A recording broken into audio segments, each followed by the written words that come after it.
My son-in-law humiliated my daughter in front of 140 guests at a summer pool party, ordering his staff to shove her face toward a plate of food.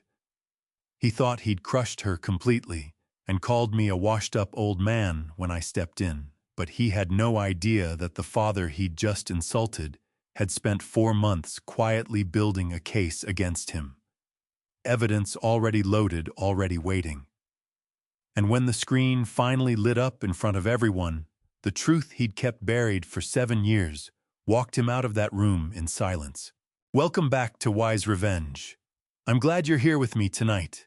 Before we get into it, I'd love to hear from you. Drop a quick comment and tell me where in the world you're listening from and what time it is there. There's something about knowing a stranger is sitting with this story at the same hour that makes it feel less lonely. A quick note before we begin: some details in this story have been fictionalized for storytelling purposes, and any resemblance to specific real individuals is purely coincidental. It's the truth underneath the story that I want you to carry with you. This story includes fictional elements added for educational purposes.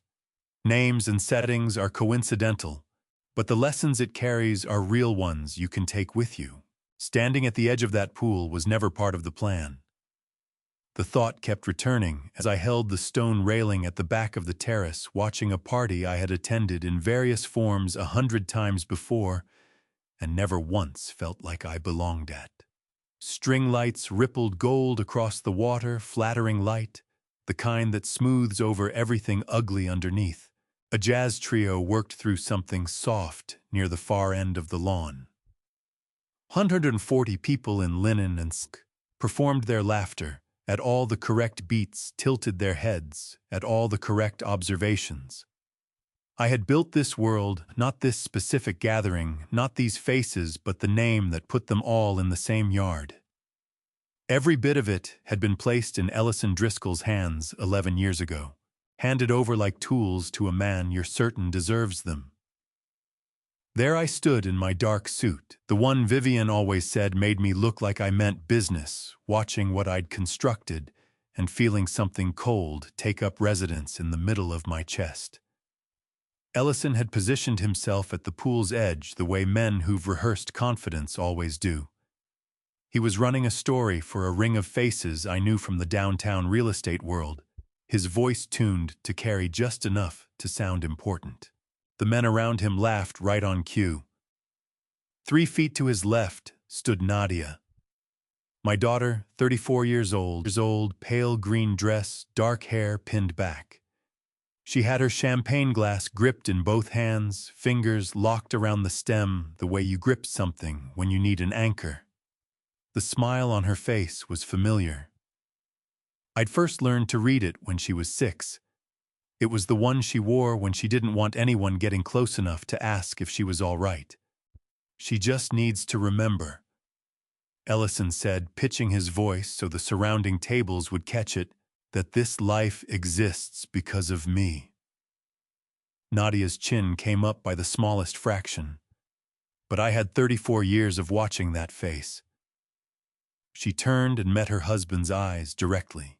You don't see me as your wife anymore, Ellison. You see me as something you own. The whole terrace went still. He moved in close enough that whatever followed was pitched low just for her and the 2 people unlucky enough to be standing nearby.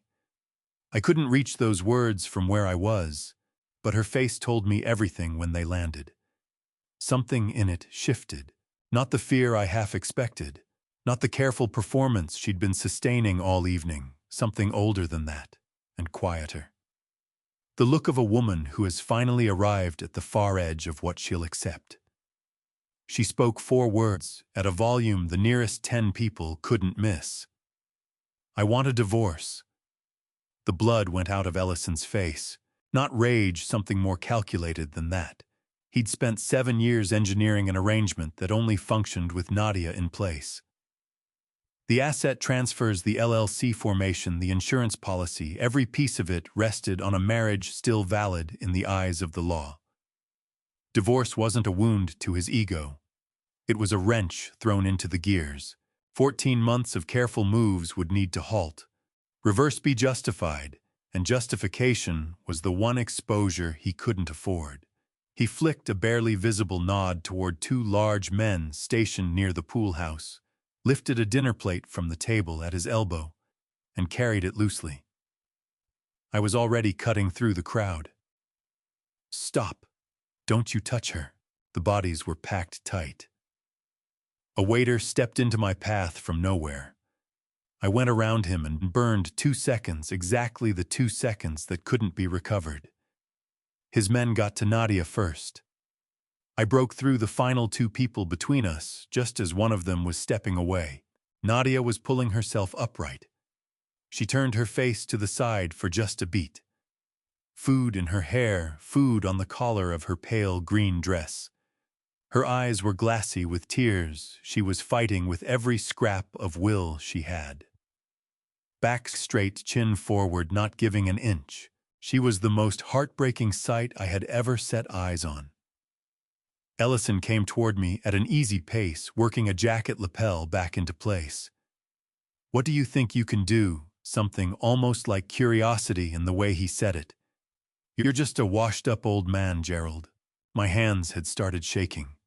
My jaw was clenched hard. Every reflex I had said to answer him. But 4 months of preparation wasn't something I was willing to burn down in the next 30 seconds. I shifted my eyes to Nadia. She was watching me, waiting. I reached into my jacket.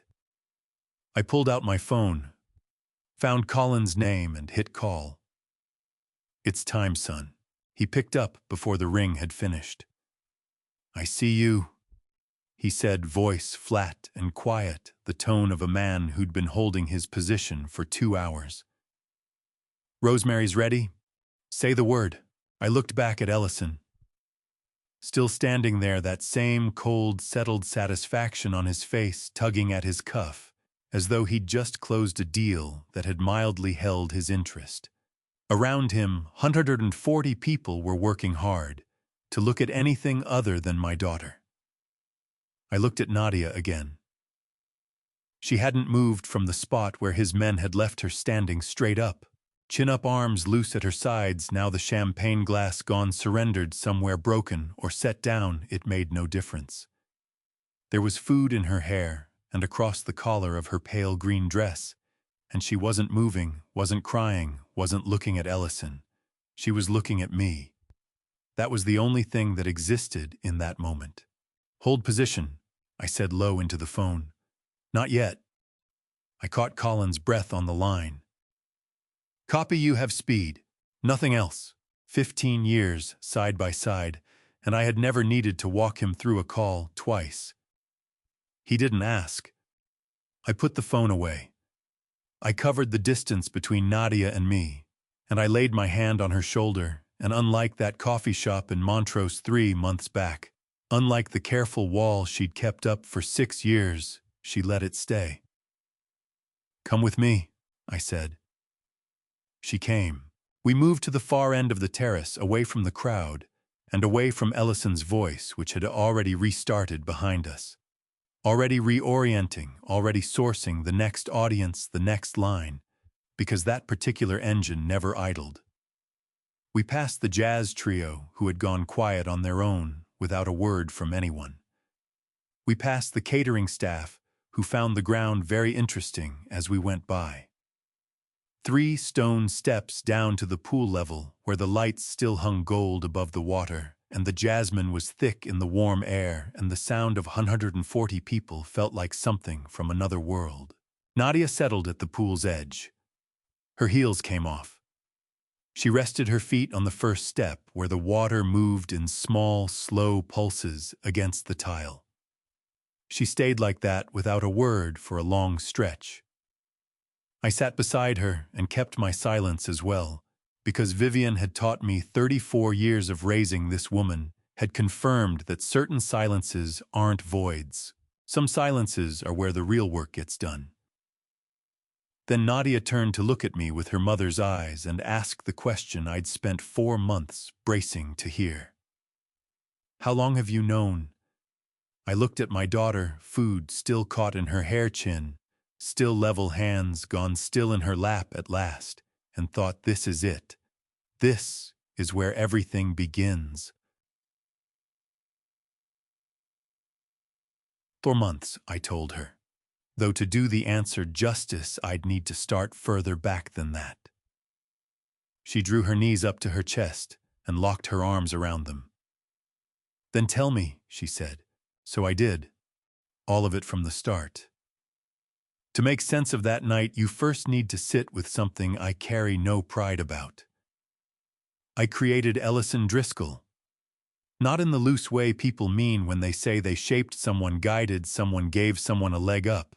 I built him the way you erect a structure from the ground up, using my money, my name, and connections I had spent decades earning. Because I encountered a 29-year-old at a networking event in downtown Houston 11 years ago and made a choice I've spent 4 months trying to account for. He was no one at that point. That's a blunt way to say it, but it's the honest one. Ellison Driscoll was a mid-tier real estate broker carrying a good suit, a firm handshake, and a drive to succeed that held up an uncomfortable mirror to who I used to be. At 28, I had come to Texas from a small town in Mississippi with $1, $200 in a checking account, and a certainty that was either going to carry me somewhere or grind me down trying.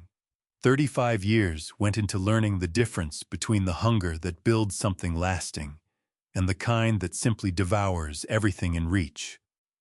I believed I recognized the first kind in Ellison. I was wrong, but I hadn't arrived at that understanding yet. I guaranteed his first loan, $4 million through Gulf Coast Commercial Bank, secured against assets I had spent 15 years accumulating. I opened my contact list to him. I made calls on his behalf to men who'd return mine within the hour and wouldn't have returned his within the week. I walked him into rooms that had taken me a decade to earn the right to enter, and I introduced him to the people in those rooms as someone worth knowing. He came to dinner, I told Nadia. Do you remember that first summer you were 28? You'd just finished your graduate thesis. Nadia's jaw tightened. I remember. He sat at the table and laid out his plans for 45 minutes straight, and your mother listened with that particular expression she had. The one where she was deciding something, Nadia said quietly. Yes. I looked out at the water. That one. Vivienne Margot Beauchamp had been the most perceptive person I had ever known. She was not the kind of woman who announced her conclusions. She arrived at them somewhere behind those calm brown eyes while the rest of the world was still piecing things together. For 31 years she had been my wife, and in all that time I had learned to pay very close attention when something caught her interest in a way she didn't immediately speak to. She didn't speak to Ellison, not that first night, and not for weeks afterward. It was 3 months before the wedding. Nadia and Ellison had been together 2 years by then. The engagement was fresh, and the happiness on my daughter's face was the most genuine thing I had witnessed since Vivian's diagnosis, when my wife sat down across from me at the kitchen table at 11:00 at night and said what she had been working toward since that first dinner. I don't like him, Gerald. Her voice was measured, not angry, not frightened. Measured the way she spoke when she had thought something all the way through and was now selecting each word with care. So I can't point to anything specific. There's nothing I can hold up as evidence. He's perfectly pleasant. He says all the right things. She folded her hands on the table. I just don't like him. I had reached over and covered her hands with mine. Vivienne, I'm not asking you to do anything. She said, I'm not asking you to say anything to Nadia. I just needed you to know that I noticed something even if I can't name it yet. I told her she was exhausted. I said it was the medication or the fear or the weight of everything we were carrying with her treatment. I told her Nadia was happy, and wasn't that what mattered? She held my gaze for a long moment with those calm brown eyes, and then she said, You're probably right, in a tone that made it entirely clear she thought no such thing. And she let the subject drop. Vivian died 7 months later. She never met her granddaughter. She never got to sit at another dinner table and watch Ellison's eyes travel the room, sorting people by their usefulness to him. She was gone before any of it became what it became. And I had not listened. But Dad! Nadia's voice came out rough, pulled tight at the edges. She was looking at me with her chin dropped and her eyes very bright, and there was something collapsing at the corners of her mouth that she was working hard to hold together. She told you. She told me. My own voice came out steadier than I had any right to expect. And I told her she was tired, and I have turned that conversation over in my mind every single day for the past 4 months. Nadia pressed her lips together. A tear broke from her right eye and traced down to her jaw, and she reached up and cleared it away with the back of her hand, the brisk, impatient motion of someone who doesn't want to be seen falling apart and is losing ground fast. Then another came and she gave up trying to stop them. She was right, Nadia said. She always saw things before anyone else did. I know. My throat had constricted in a way that made the words cost more than they should. I know she did. We sat there together at the pool's edge for a stretch that felt longer than the clock would have measured.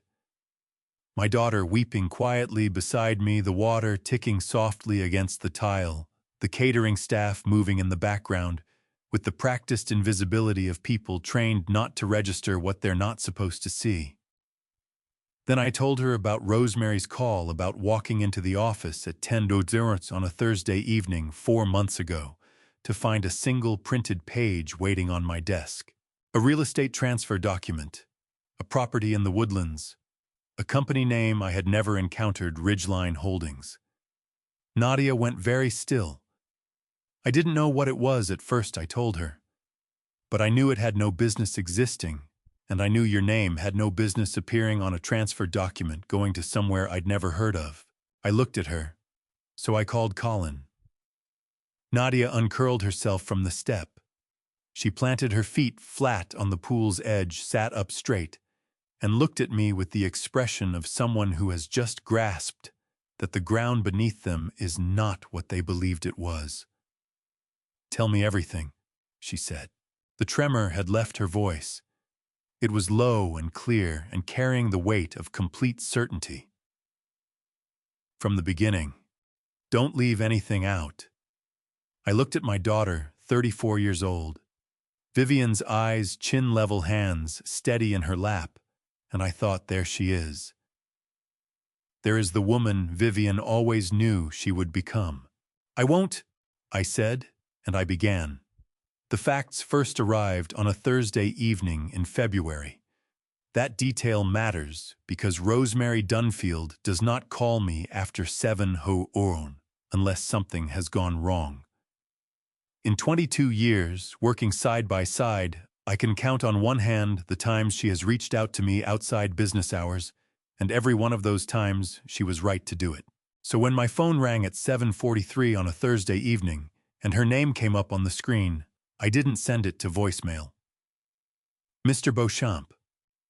Her voice carried the same level tone she used when flagging a scheduling conflict or a document that needed my signature. Even precise entirely, without drama. That was exactly what told me something was wrong. Rosemary uses that voice specifically when she doesn't want to raise alarm before she has the full picture. "There's something here that just came through. I think you should come in and look at it yourself." "Tonight?" I asked. "Tonight," she said.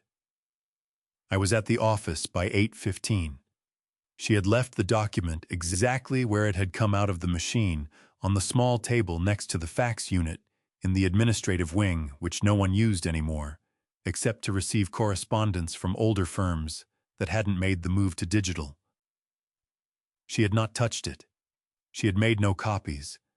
She had simply stood beside it and waited because in 22 years, she had come to understand that certain things need to be seen fresh without anyone else's handling, and she had the judgment to know which things those were.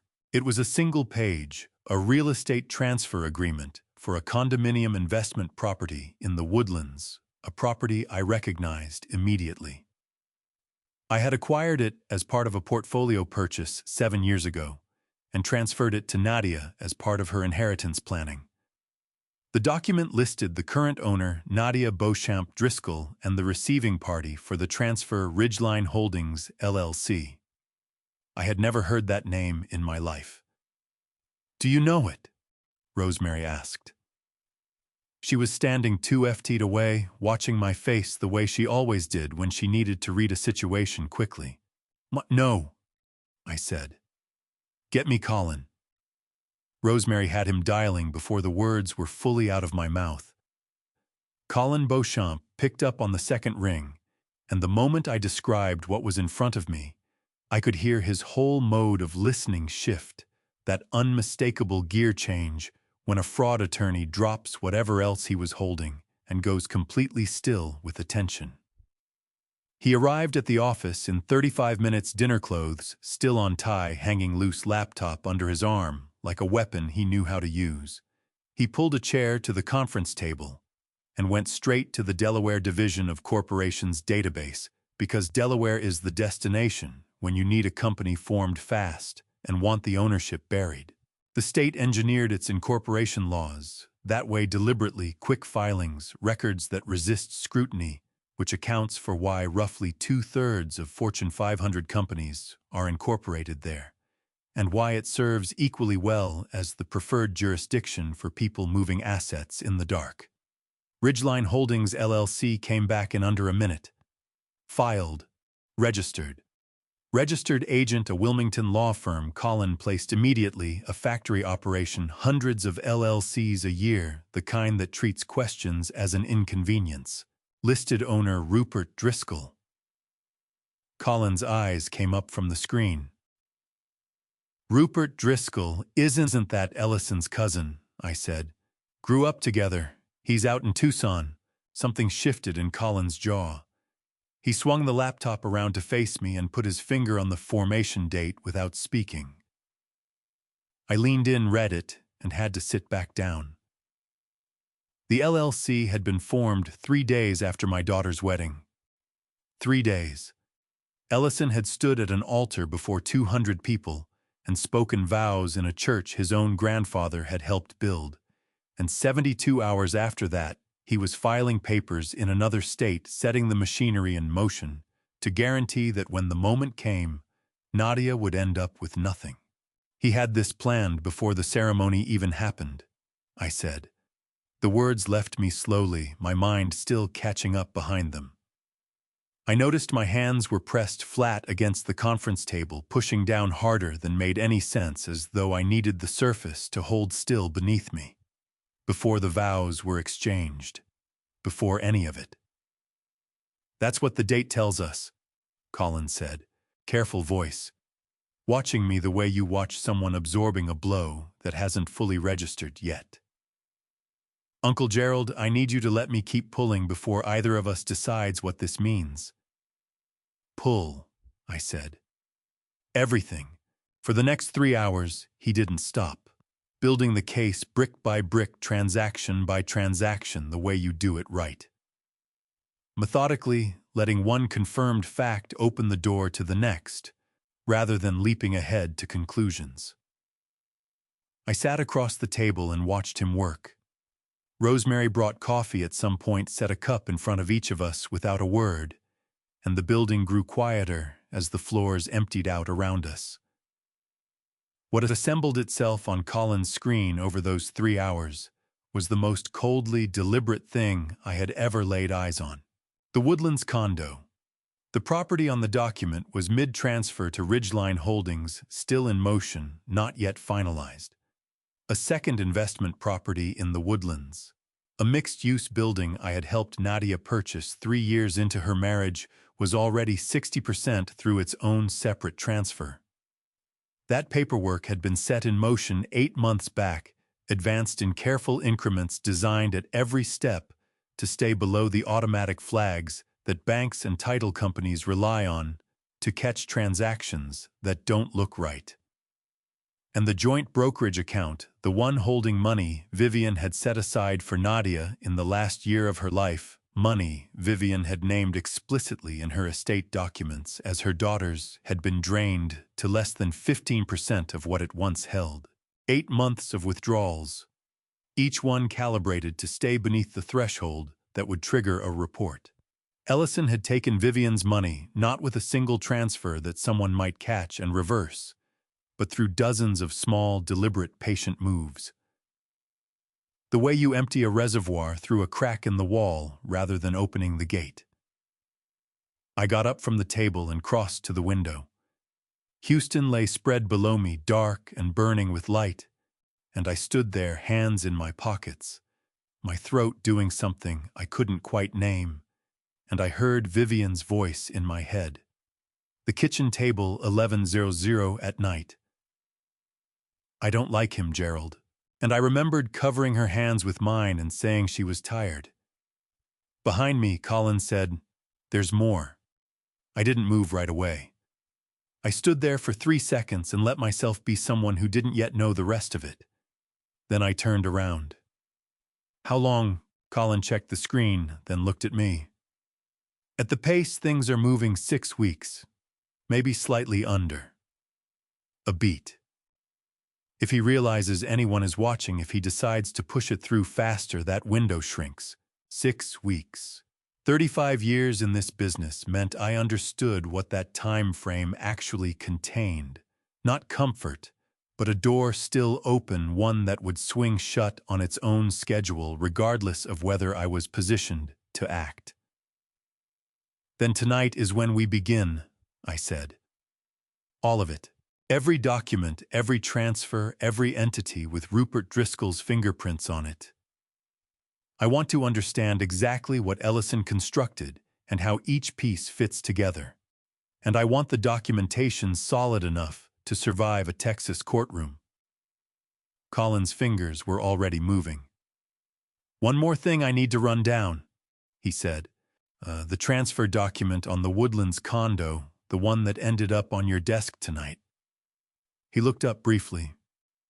"Do you have any idea why it came here? Beauchamp Capital hasn't held ownership on that property for 7 years. The brokerage firm that handled the original acquisition has had our fax number in their system since 2014, I said.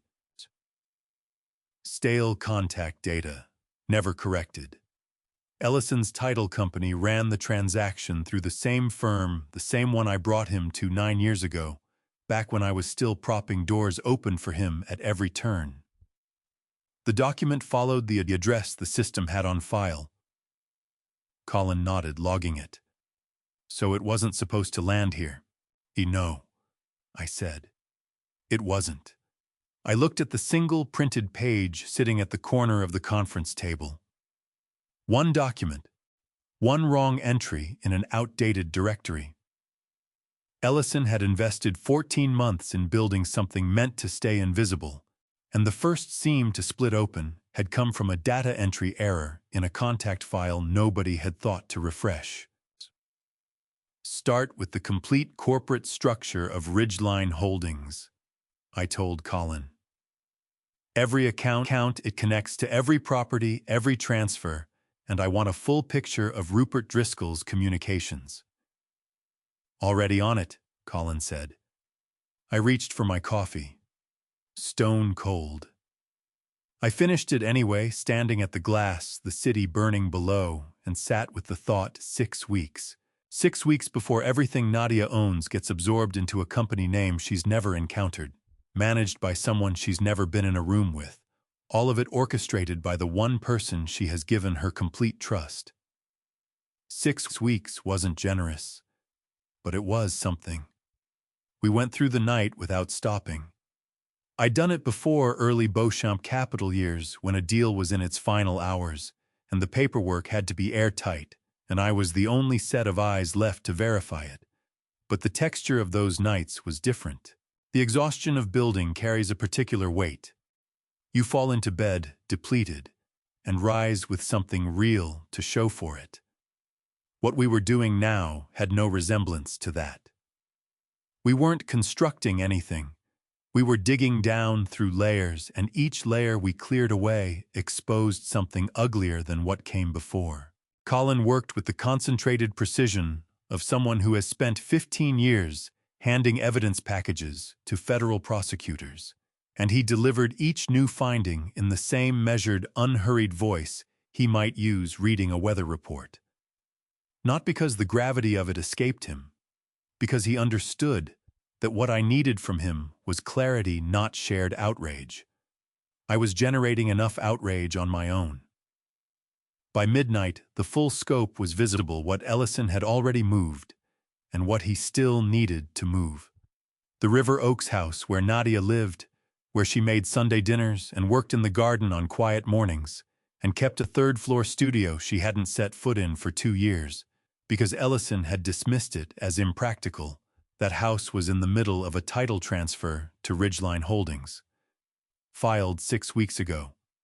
Not complete yet, which meant the door wasn't entirely closed, but the mechanism was already running, advancing silently, engineered from the start to go unnoticed until there was nothing left to stop.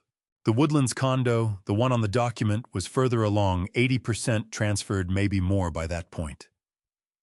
The mixed-use building, the one I'd helped Nadia pick up in the 3rd year of her marriage because she'd wanted something of her own, something she understood, fully gone.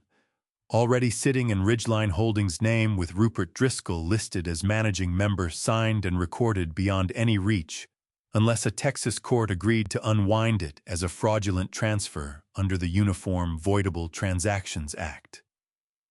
That avenue existed, but it required exactly the kind of documented evidence we were only just beginning to gather.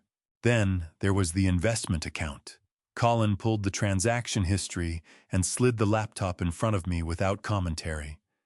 I leaned in and read it, and something happened inside my chest that I'm not sure I can put words to in a way that does it justice for someone who hasn't been in that position. It wasn't the sharp jolt of shock. I already knew what Ellison had been doing. This was something that moved more slowly, pressed down harder. The particular grief of watching a dead woman's love for her daughter get converted, line by line, withdrawal by withdrawal, into somebody else's assets. Vivian had set that money aside in the final year of her life. She was sick, she knew she was sick, and she had spent hours with our estate attorney making certain that what she left behind would land exactly where she meant it to. Specific amounts, specific timing, language in the documents drafted to protect it. She had done all of that while managing chemotherapy and the bone-deep exhaustion of a body waging a war it couldn't win, and she had done it without ever complaining because Vivian didn't complain. She did it because she loved Nadia in the fierce, practical way of a woman who understood that love without a plan behind it is just sentiment.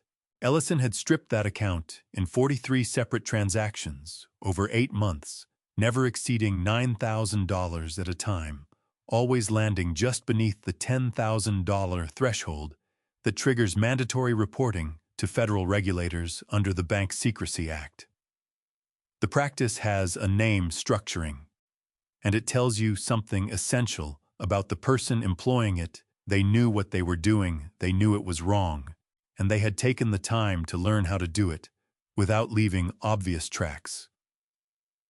He knew exactly where the reporting line was, I said. Colin nodded. And he built his whole approach around it. This isn't someone who drifted into financial misconduct by accident. This is someone who studied it beforehand. I settled back in my chair. Outside the window, Houston had gone to that rare quiet it reaches between 200 and 4 in the morning, when even the freeway drops to something almost tolerable. Rosemary had left at midnight a note on my desk that read simply, "Coffee is set. Call me when you know which direction we're going." She'd also left a plate of food I had no memory of eating, though it was empty when I noticed it again, around 3:00 in the morning. I thought about calling Nadia. I'd been thinking about it all night, and every time I'd talked myself back down, because I understood the way you understand certain things without being able to justify them fully, that a phone call from me in the dark hours was not going to help. Ellison controlled the information that reached Nadia. He had been doing it for years, methodically and quietly, the same way he'd been moving her money in increments, small enough that she never saw the shape of it, until the shape was the only thing left. But in the morning I called anyway, 9 o'clock on a Friday from my office, a fresh cup in front of me, the complete Ridgeline Holdings transaction history, printed and sitting in a folder I hadn't yet made decisions about. I called because I needed to hear her voice, because 4 months of watching something happen to someone you love from a distance does damage that evidence and documentation have no power to reach. She answered on the third ring. Hey, Dad." Her voice was bright, the specific, practiced brightness of someone who has trained herself to pick up the phone, sounding like that, regardless of the actual weather inside. Because letting anything through invites questions she wasn't free to answer honestly.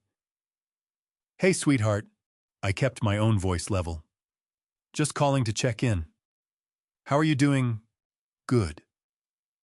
A pause, barely there. "Really good. Keeping busy." Another small hesitation. "Ellison has people coming for dinner tonight, so I've been..." She stopped. I heard it before I could name it. A change, something in the background, a shift in the acoustic texture of the call that meant someone had moved into the room where she was standing. Then Ellison's voice came through, not at the phone directly, but near enough to reach me. Easy. Conversational. The register he used when performing the role of a man with nothing to hide. "Who are you talking to?" 2 seconds of silence. I counted both of them. "Nobody," Nadia said. Everything about her voice had transformed. The brightness was gone, replaced by something flat, measured, carefully rehearsed. In that flatness, I could hear the years, 6 years of practice, 6 years of learning which tone was acceptable and which words were safe. Wrong number. The line went dead. I sat at my desk with the phone still in my hand, the dial tone running, and I felt something pass through me that wasn't quite anger and wasn't quite grief, but occupied the same territory as both. My daughter had just told her husband she was talking to nobody. She had erased me, her father, the man who'd taught her to ride a bike, who'd read to her every night, until she was old enough to think it was embarrassing, and then kept reading anyway in 2 words, because 2 words were safer than the truth. She wasn't protecting Ellison. That was clear to me sitting there with a deadline in my hand. She was protecting herself. Somewhere in 6 years of that marriage, she had learned that certain exchanges carry costs she couldn't absorb, and a call from her father at 9 on a Friday morning was one of those exchanges. I set the phone down. I pulled the folder in front of me, the full transaction record, the Ridgeline Holdings documentation, the title transfer paperwork, and I opened it and looked at it and thought, she can't hear me right now. She can't hear anyone who loves her because he has sealed her off from all of that. So I'll have to show her instead. I picked up the office phone and called Colin. "Keep going," I said when he answered. "All of it. Don't stop." "I wasn't planning to," Colin said. And what I heard underneath, that the same steadiness that had been there since the night before, was something I recognized. I had watched him grow up, had watched him become the kind of man who arrives when things fall apart and doesn't leave until they're put back together. "There's more to run down on the title work for the River Oaks property. I'll have it to you by end of day." "Good," I said, and put the phone down. I sat with Vivian's money spread across 43 transactions on the pages in front of me, and Houston fully awake outside my window, and I made myself a promise. 6 weeks. I had 6 weeks, and I was not going to let a single one of them slip through. I asked Nadia to meet me for coffee. Not dinner carried too much weight, too much ceremony, and I didn't want her arriving at the table already on guard for something. Coffee was different. Coffee was just a father and his daughter sitting down on a Tuesday morning, because 3 weeks had passed since they'd seen each other, and that was reason enough. I chose a small place in Montrose that she'd loved during her graduate school years. A narrow room with wood panel walls and mismatched chairs, and the kind of smell a coffee shop develops when it has occupied the same corner long enough to absorb the neighborhood into its bones. She had brought me there once years before and told me it was where she came to think. I was counting on some version of that still being true. She was already there when I walked in. That caught me off guard a little. Nadia had always run about 5 minutes behind a habit that used to quietly drive Vivian to distraction, and that I had always found more charming than not. But she was at a table near the window, coffee already in front of her coat, draped over the back of her chair, hands wrapped around the cup. She looked up when I came through the door and smiled, and for just a moment, one unguarded moment, she looked so much like the person I had always known her to be, that something in my chest did something complicated I hadn't braced myself for. I took the seat across from her. When the server appeared, I gave my order from memory, not bothering with the menu.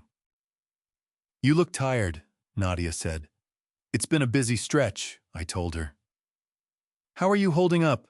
"No, good." One word dropped the same way she'd dropped it on the phone 3 days before, crisp, quick, deployed like a deadbolt. "Really good. Ellison's got a project over in Greenway Plaza eating up most of his hours, so it's been a little chaotic, but good." "Good," I said. We sat there facing each other, and somewhere in the middle of it, I realized we weren't actually talking. We were staging a conversation. Two people who love each other going through all the right gestures of catching up, while the things that actually mattered stayed between us like obstacles on a dark floor, things we'd both decided not to acknowledge. I asked about her work. She mentioned she'd been considering some freelance architectural consulting maybe once things eased up. I asked which things. "Just things," she said. "You know how it is." And then she slid us onto different ground, smooth as a hand clearing a table, the redirection so polished it barely registered as one. I found myself watching her fingers around the coffee cup. Both hands wrapped around it, fingers woven together, the same grip she'd have on her champagne glass at the party 3 months from now, as if the cup were an anchor and she needed the solidity of it, the heft of something real. I made a decision. "Nadia," I said, "I'm going to ask you something, and I need you to hear this. You don't owe me the answer you think I'm looking for. Just give me the true one." Her eyes came up to meet mine over the rim of the cup. Something passed through them, small, quick, like a shadow crossing a room when a door cracks open somewhere down the hall. "Okay," she said. "Are you happy?" What came after that was not a thinking silence. It was a deciding silence. I know the difference. I had been watching Nadia navigate decisions since she was old enough to make them, and I recognized exactly what kind this was. "Of course I am," she said. Warm voice, steady delivery, not a single fault line showing. "Dad, I know you worry. I know we haven't been in each other's lives as much lately, but that's just what happens. That's the reality when two people are both stretched thin and building a life together."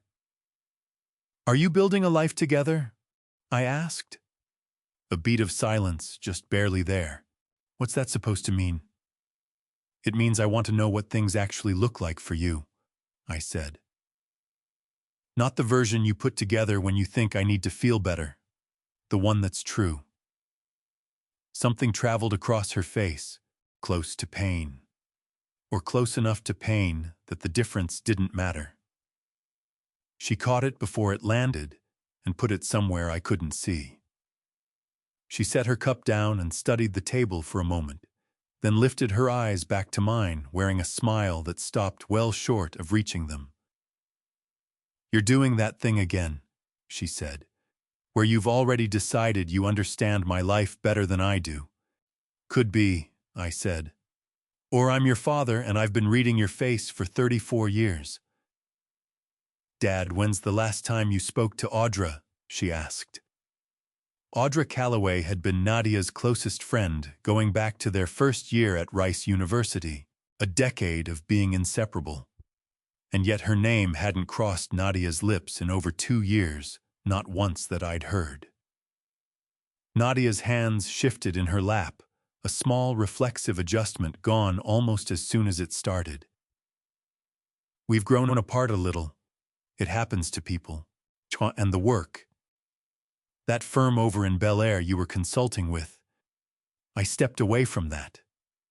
Something had crept into her voice, a tightening she wasn't aware of. It wasn't the right situation.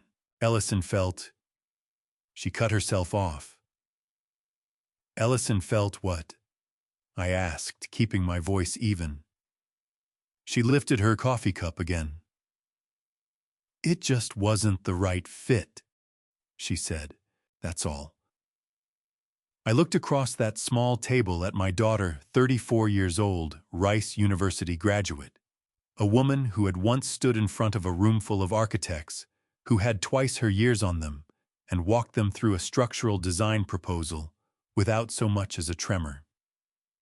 And I turned over in my mind what Celinda Ashworth had said to me the previous week when I'd called her without really knowing who else to reach. Celinda had been Vivian's closest friend for 25 years. A clinical psychologist at Rice University Medical Center, someone who had watched Nadia grow from a child into a woman. When I'd laid out what I'd been noticing, the pulling back the careful way every answer was angled away from anything real, the sense that Nadia had been quietly excised from her own existence. Celinda had heard me out without once cutting in. Then she'd said something I couldn't shake loose. The person you're describing, she told me, isn't exercising choices. She's absorbing consequences. Those are not the same thing. I reached across and covered Nadia's hand with mine. She withdrew it. No drama in it. No flash of anger. Just a reflex, the clean, trained response of someone whose body has learned on its own terms, without consulting her, to retreat from contact that arrives unannounced, gone before she'd registered the impulse. Then she looked down at her own hand. The expression on her face was something I don't have a better word for than bewildered, the look of a person who has caught her own body in a habit she didn't know she had. It lasted 1 second. Then it was gone, smoothed away. But I had already seen it. My throat locked up. Not grief exactly, not in that moment.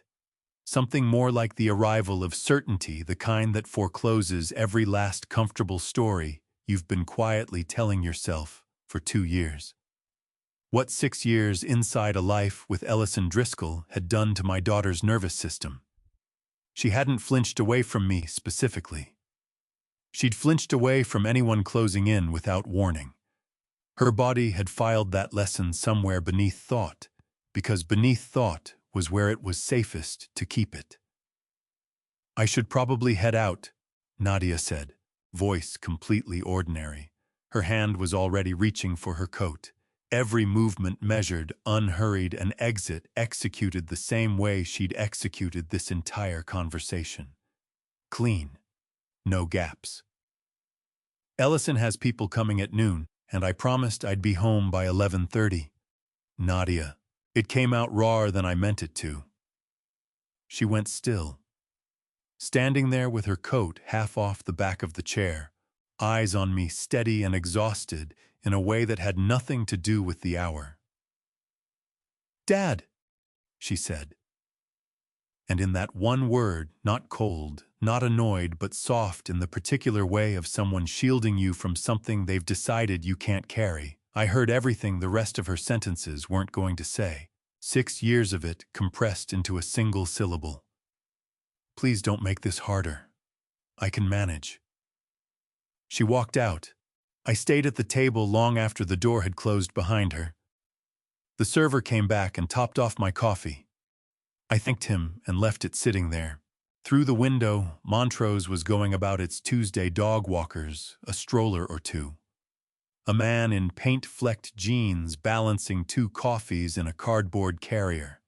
The world turning indifferent and ordinary. I pulled out my phone.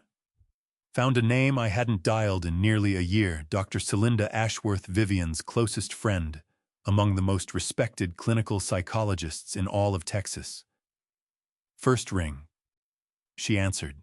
"Gerald, I know what this call is about," she said.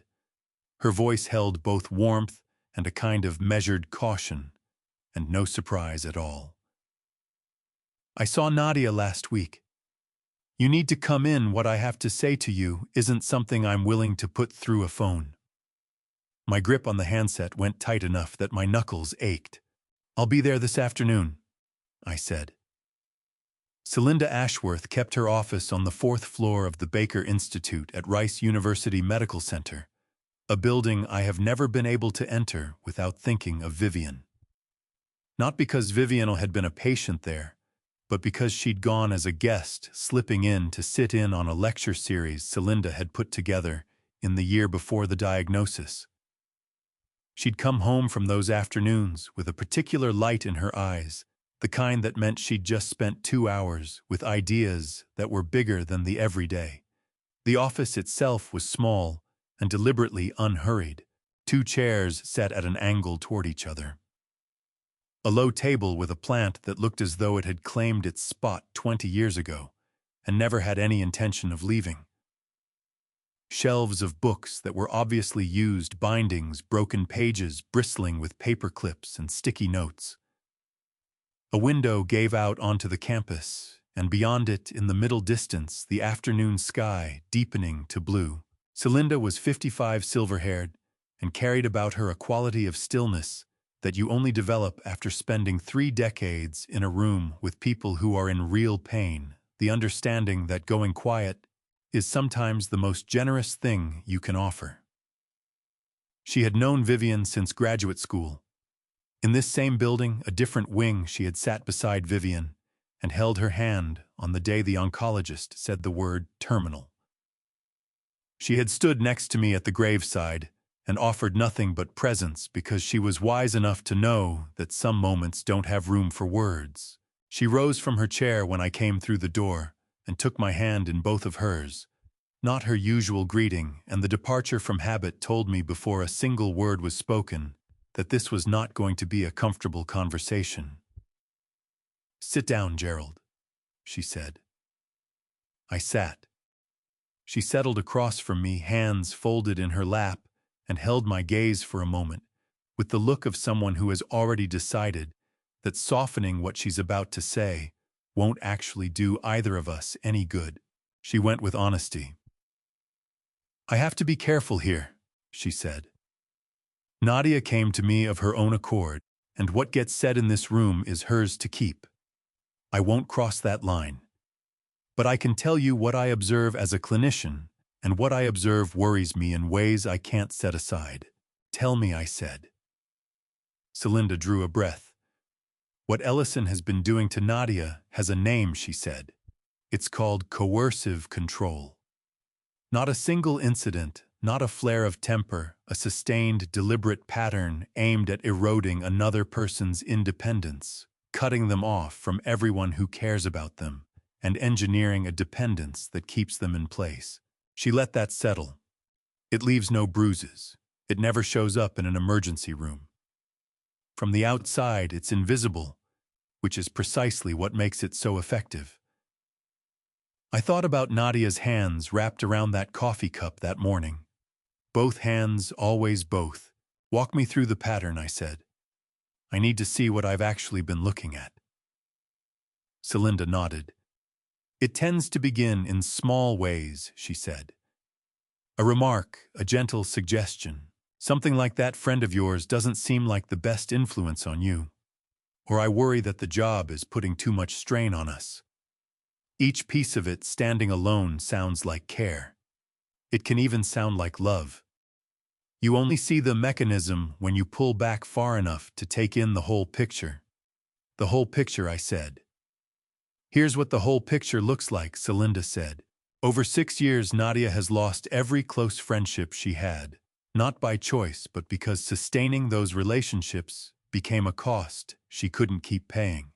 She walked away from work she had real talent for because the turbulence it stirred up at home outweighed whatever it gave her.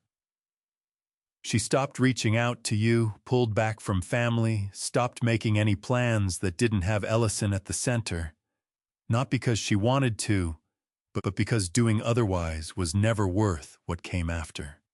Celinda met my eyes without looking away. None of that happened because Nadia became a different person. It happened because the world she lives in punishes her consistently and reliably for functioning as someone with her own life. My jaw had gone tight. I forced it to ease. She doesn't see it, I said. She can't, Celinda said. That's the thing I most need you to take in. This isn't a woman who sees clearly what's happening and is making a decision to stay. Coercive control works because it dismantles the very faculties a person would need to assess their situation accurately. Ellison hasn't only separated Nadia from the people who love her, he's separated her from her own judgment. At this point, she doesn't trust her own read on things, which means if you go to her with what you've found, her first move will be to protect him. Not out of weakness. That's what this does to people without exception. I thought about that morning. About the way she'd said, "You're doing that thing where you decide you know better than I do what's happening in my own life." I'd taken it for defensiveness when she said it. I heard it differently now. She pulled her hand away from me. "This morning," I said. I reached across and covered her hand, and she drew it back before she'd even registered that she was doing it. Something had roughened in my voice, and I wasn't working to smooth it out. She looked down at her own hand like she didn't know it. Celinda's composure shifted just a fraction, just for a moment, and what surfaced behind it looked like grief. "That's a trauma response," she said quietly. Her nervous system has been calibrated to expect consequences for things that are completely ordinary. An unexpected touch. Holding someone's gaze when they might be displeased with her. Navigating a conversation that doesn't follow a familiar script. She leaned forward slightly. "Gerald, this has been building for 6 years. These patterns don't appear overnight, and they don't dissolve, because someone who loves her tells her what she can't yet see." "Then what does dissolve them?" I asked. The words came out with more edge than I meant, abraded by the particular frustration of a man who has spent months watching something take shape without comprehending its full dimensions until now. "Because I have documentation, Celinda. I have evidence of financial fraud, of assets moved without her knowledge, of a scheme that was in motion before they ever married. I have all of it. And you're telling me I can't simply put it in front of her?" "Showing it to her alone in a private room may not be enough," Celinda said. "Her conditioned response will work to find an interpretation that keeps Ellison safe. She has been shaped to do exactly that. It could take her days or weeks to push past that conditioning on her own, and from what you've described, days or weeks aren't something you have." She was right. I'd known she was right before the sentence was done. "Then what's the move?" I asked. Celinda considered me for a moment. "You need to put her in a situation where the evidence can't be argued away," she said. "Not merely persuasive, undeniable. Where there is no remaining interpretation that protects Ellison, because what's in front of her is too complete and too visible to be bent into another shape." She paused. "And you need witnesses, not lawyers, people Nadia can look at and know they were standing in the same room seeing the same thing she saw. Because one of the things coercive control takes from a person is their confidence in their own perception. If Nadia is surrounded by people who all witnessed the same moment, it becomes far harder for the conditioning to rewrite it afterward. I sat with that. Through the window, the afternoon sky had deepened. Celinda said she mentioned something in our session last week. Ellison is putting together some kind of event, a party. She watched me with care. She said he specifically mentioned wanting you there. Something shifted inside my chest, not quite surprise, more like the sound a lock makes when the right key finds it. He wants me there, I said. Celinda said she didn't know the reason, only that he'd brought up your name deliberately. She paused. Gerald, I can't tell you what that means. But I think it deserves careful thought before you decide on your next step. I got to my feet. At the door I stopped and turned back. She has Vivian's eyes, I said. You know that. You've always known it. The roughness was back in my voice, and I had no intention of hiding it, and I let this happen. Because I didn't listen when Vivian told me not to trust him. Celinda stood. She came across the room and rested her hand on my arm, the same gesture she had made at the graveside, the one that needed no translation. I am here, I know, and some things are beyond words. You're listening now, she said. That's what counts. I nodded. I walked out into the corridor and stood there a moment, with one hand flat against the wall and my eyes shut. The low hum of the building all around me, and I thought about 6 years, and about Vivian, and about a 34-year-old woman in a Montrose coffee shop, drawing her hand away from her father before her mind had even caught up to what her body was doing. Then I pulled myself upright and headed for the elevator. There was work ahead. Colin called me on a Tuesday afternoon in early April with the particular tone in his voice that I had learned over years of working with him meant he had found something he wished he hadn't. I need you to come look at something, he said, not over the phone. I was at his office on Westheimer within 40 minutes. He had printed 2 sets of documents and arranged them side by side across his conference table. On the left, copies of Nadia's signature pulled from records. I recognized the original property purchase agreement from 7 years ago, a trust amendment from Vivian's estate, a tax filing from 2 years before. On the right, the transfer agreements from Ridgeline Holdings, 4 documents, 4 signatures bearing my daughter's name. I started on the left side. That signature, I knew it the way you know something you've watched come into being. I'd seen it evolve over years, from the rounded, deliberate letters of a girl learning to write her name at the kitchen table to the confident, slightly forward-leaning script of a woman who'd put her name on enough professional documents to make it truly hers. The particular curve of her N, the way the B of Beauchamp climbed slightly upward, the specific weight she pressed into the final stroke. Then I looked right. My stomach fell away. They're close, Colin said. Whoever did this put in the work, but the N is off. Her pen always lifts there, and on these the stroke runs straight through. And the D in Driscoll tilts left on the real ones. On these it stands upright. I know, I said, flat, quiet. You don't have to walk me through it. I saw it before you finished laying them down. Colin looked at me for a moment. I know you did, he said more gently. But we'll need someone a court will accept. He had already reached out to Dr. Clifton Rao, a forensic document examiner at USC who had spent 25 years providing expert testimony in federal fraud cases.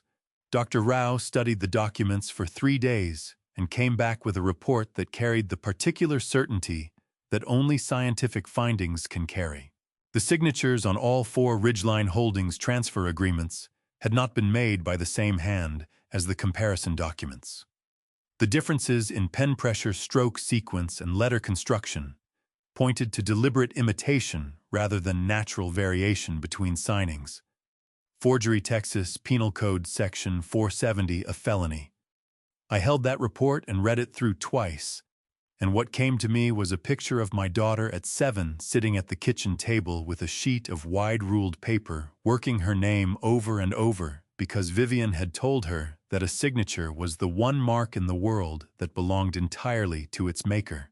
I remembered how seriously Nadia had taken that, how much care she'd put into getting it right. Ellison had taken that too. Colin set up the meeting with Benson Kemper 3 days later. Kemper was a licensed notary public in Houston who had put his seal and signature on all 4 forged documents, which meant that under Texas law, he had certified them as genuine, a certification that was either the product of negligence serious enough to border on criminal or something considerably darker. It turned out to be considerably darker. We met him at a coffee shop in Meyerland, just Colin and me, and Colin set the documents on the table without any preamble. Kemper was 53 years old, heavy-set with the bearing of someone who had been carrying an uncomfortable weight for long enough that it had started to bend him. He looked at the documents. He looked at Colin. He looked at me. Then he covered his face with both hands. He paid me $60,000 in cash in 2 installments. Kemper said, his voice muffled behind his palms. He lowered his hands and looked up. The skin around his eyes was red in the way of a man who hasn't been sleeping. I knew it was wrong. I've known for months. Then you'll cooperate, Colin said. Not a question. Yes, Kemper said immediately, with the specific exhaustion of someone who has been waiting for another person to give them permission to set something down. Whatever you need, yes. He was reaching for his water glass when Colin held up a hand. One more thing, Colin said. Before we go any further, is there anyone else? Anyone else Ellison brought in? Kemper put the glass down. He held his eyes on the table for a beat, and something traveled across his face that was neither quite hesitation nor quite guilt, but occupied the territory between them. There's someone inside Beauchamp Capital, he said. I don't have a name, but Ellison mentioned it. Said he had someone on the inside feeding him information. He met my eyes directly. I'm sorry, Mr. Beauchamp. I should have said something sooner. I know that. I looked at this man who had stamped his seal onto paperwork designed to strip my daughter of her future, and I considered all the incremental ways a person argues themselves into the wrong thing, one small step at a time, until they are somewhere they never imagined standing. I didn't say what I was thinking. Get yourself an attorney, I told him, and then contact Colin. We'll need your full cooperation on the record before anything else moves forward. I walked out of that coffee shop into the April afternoon. The sun was sharp. The street was full of noise. I stood on the pavement and absorbed the fact that there was someone inside my own company feeding Ellison information that he had been seeing through my walls for longer than I'd had any idea. I had my phone out before I reached the car. Someone inside Beauchamp Capital, I said when Colin picked up. I heard, Colin said. I'm already on it. He had a name by Wednesday afternoon. Once we understood what we were actually looking for, it didn't take long. The information Ellison had been using, the precise details about Beauchamp Capital's internal financial structure, the timing of specific asset transfers. The language in documents that had never left the building could only have come from someone with access to our accounting systems. Colin ran the access logs against everyone who'd had any contact with Ellison's office over the preceding 18 months. The name that surfaced was the one I had been quietly hoping would not surface: Bernard Stanhope, 52 years old, chief financial officer of Beauchamp Capital for 14 years. A man I had brought in when he was 38, and still carried the particular hunger of someone who has not yet demonstrated what he's worth, and feels the urgency of that in his bones. I had watched him grow into the role, become deliberate, steady, someone you could count on. I had handed him trust I extended to almost no one. I told Colin I would deal with it myself. I waited until 6:30 when the building had cleared out. I walked to Bernard's office, knocked twice, and pushed the door open. He was still at his desk jacket, off sleeves rolled to the elbow. The posture of a man who stays late not out of obligation, but because he doesn't quite know what to do with himself once the work stops. He looked up when I entered, and I watched something cross his face that answered every question before either of us opened our mouths. It wasn't surprise. It was the expression of a man who has been anticipating a particular knock for a long time, and has finally heard it. I shut the door. I pulled up the chair across from his desk. I let the silence sit because I had learned long ago that in certain rooms, silence accomplishes more than words. Bernard went first. "How much do you know?" he asked. The steadiness that normally defined his voice had drained out of it. What was left sounded like a man who has put down a load so heavy that his legs are uncertain without it. "Enough," I said. "But I want to hear it from you." He looked down at his desk. Both hands rested flat on the surface in front of him, and I noticed his right thumb moving in a small, repetitive circle against the wood, a gesture I had never seen from him before, the restless habit of a body trying to burn off something the mind can no longer contain. "Owen," he said.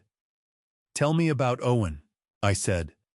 Bernard's son was 28 years old, a junior analyst at a mid-sized investment firm in Greenway Plaza.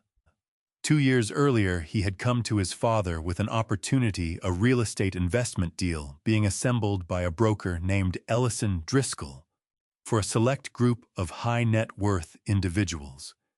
The projected returns looked exceptional. The paperwork looked clean. Owen had put in $200,000 of his own money savings, built up over 4 years accumulated, with the kind of steady, patient discipline that tells you something real about a person's character. The deal had come apart inside 6 months. Owen had lost every dollar. But the loss wasn't the trap. The trap arrived afterward, when Ellison's attorneys surfaced with documentation suggesting that certain representations Owen had made during the investment process, specific claims about his experience and accreditation status, did not align with his actual qualifications. Under federal securities law, misrepresenting accreditation status in a private investment offering is a serious violation. Criminal charges weren't guaranteed, but they were possible, depending on how hard someone pushed. Ellison had sat on that documentation for 8 months before he deployed it. He called me directly," Bernard said. His voice had dropped to something just above a murmur, the edges of it fraying. "Not Owen, me. He said he had documentation that could end Owen's career and potentially trigger a criminal referral. He said the only thing standing between Owen and that outcome was my cooperation. Before I tell you what was waiting for me in that room, what would finally make the full weight of everything land, let me ask you this: if you discovered that someone close to you had been quietly working against you for years, would you confront them the moment you knew? Or would you wait and build your case in silence?" He finally raised his eyes to mine, and they were red-rimmed and hollowed out in the way of someone who has not had real sleep in a very long time. He wanted access logs, internal financial projections, the structure of your personal asset holdings, as they related to Beauchamp Capital. A pause. I said no the first time. Then he sent me a copy of the documentation, and I said yes. The room held its silence for a moment. Through the window, the last of the evening light was draining from the sky above downtown Houston, the buildings going dark from their upper floors downward. "Does Owen know?" I asked. Bernard shook his head. The movement was small and final, the way a door sounds when it latches. No, and I can't." His voice broke on that word, and he stopped, pressed his lips together, and breathed through his nose until he'd gathered himself back. "I can't let him know. He'd never forgive himself." I sat looking at this man, 14 years at my right hand, 14 years of steadiness and precision and showing up when it mattered, and I turned over in my mind the impossible arithmetic of being a father. The calculations made in the dark. The things surrendered to keep the people you love from harm. The way love can be turned into a weapon by someone who understands it clearly enough to aim. "Open your bottom drawer," I said. He looked at me. "Bernard, open your bottom drawer." He pulled it open slowly.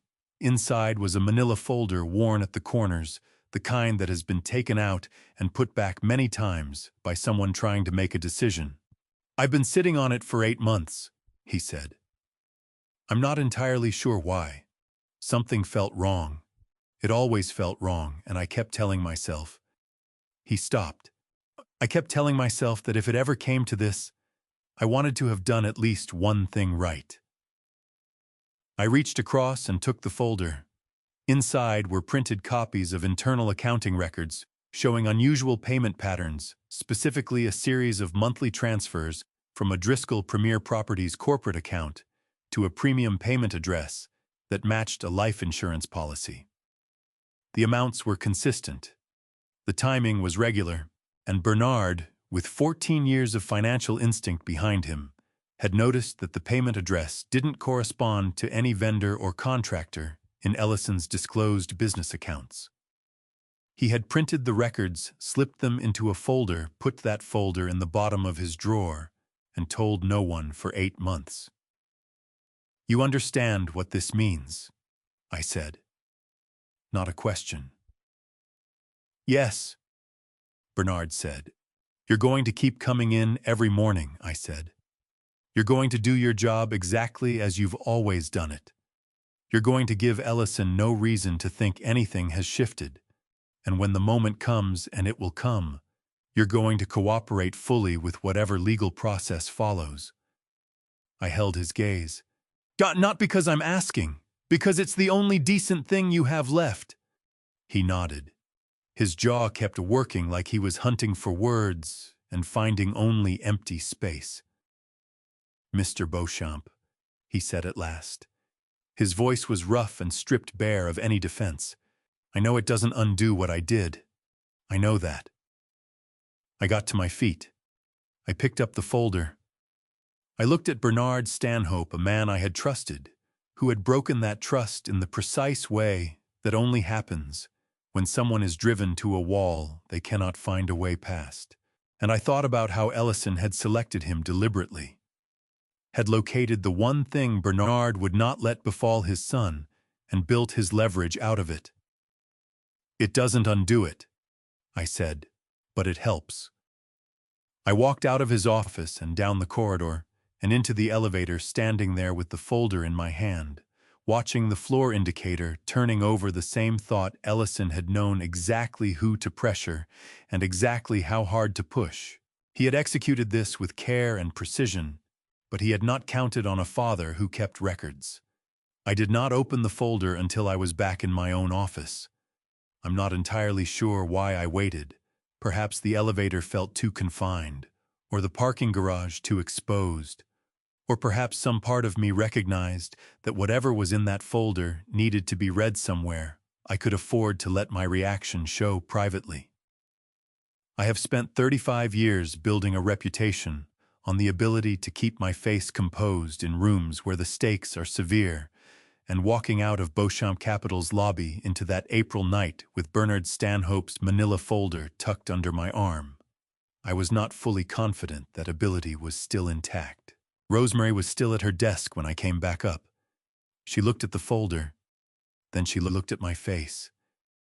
She didn't ask anything, and that particular restraint was one of the 1,000 reasons I had never once considered what my professional life would look like without her. I settled at my desk. I set the folder in front of me. I opened it. The accounting records were on top. The payment pattern documentation Bernard had compiled over 8 months, the monthly transfers from Driscoll Premier Properties corporate operating account to a premium payment address. Colin had already confirmed with the insurer's records department that the address matched an active policy. I moved those pages to the side and read on. The policy summary was a single printed page on the insurance company's letterhead. I read it through quickly, then set it down and looked out the window, then picked it up again and went through it slowly, because the first time I thought I'd misread something, and I needed to be certain I hadn't. I hadn't misread anything. The policy was a whole life insurance contract issued 14 months ago. The insured party was Nadia Ann Beauchamp Driscoll, age 33 at the time of issuance. The face value was $3 million. The premium was being drawn from a corporate account belonging to Ellison Driscoll's company, a misappropriation of business funds that carried its own legal weight. But that wasn't where my attention was in that moment. The sole beneficiary was Ellison Driscoll. I set the page down on the desk.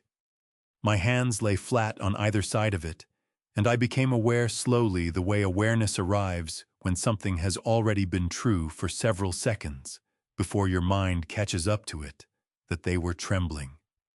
Not the tight, controlled trembling that comes with anger. Something different. Something I had not felt in my hands since the morning a doctor said the word terminal about Vivian in a small consultation room that carried the smell of recycled air and coffee sitting too long on the burner. This was fear. Pure, specific, and pointed directly at my daughter. Mr. Beauchamp. Rosemary's voice came from the doorway. I didn't know how long she'd been standing there. She had a cup of coffee fresh from the kitchen down the hall. Not the pot that had been sitting since morning, and she set it on the corner of my desk without being asked, without saying anything further, because she had known me for 22 years and understood that there are moments when a person needs neither words nor solutions nor anything at all, except the steady grounding presence of someone who is simply not going to leave the room. I looked at her. She looked at me. And in 22 years, I had never once let Rosemary Dunfield see my hands shake. She saw it now.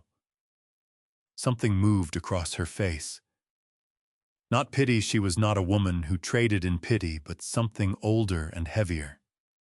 The expression of someone who has just revised upward their understanding of how serious things have become. "Tell me what you need me to do," she said. I picked up the phone and called Colin. He answered on the first ring. I read him the policy details, the face value, the state of issue, the beneficiary, and I heard the texture of his silence change on the other end in a way that told me he was arriving at the same understanding I had. "The timing," Colin said. "The policy was issued 14 months ago. That's 2 months after he filed the Ridgeline Holdings paperwork." "I know," I said. "Uncle Gerald." He paused. Tried again. This combined with the asset transfers and the pattern of isolation that Celinda described, this is a profile that law enforcement takes very seriously. This isn't just fraud anymore. "I know what it is," I said.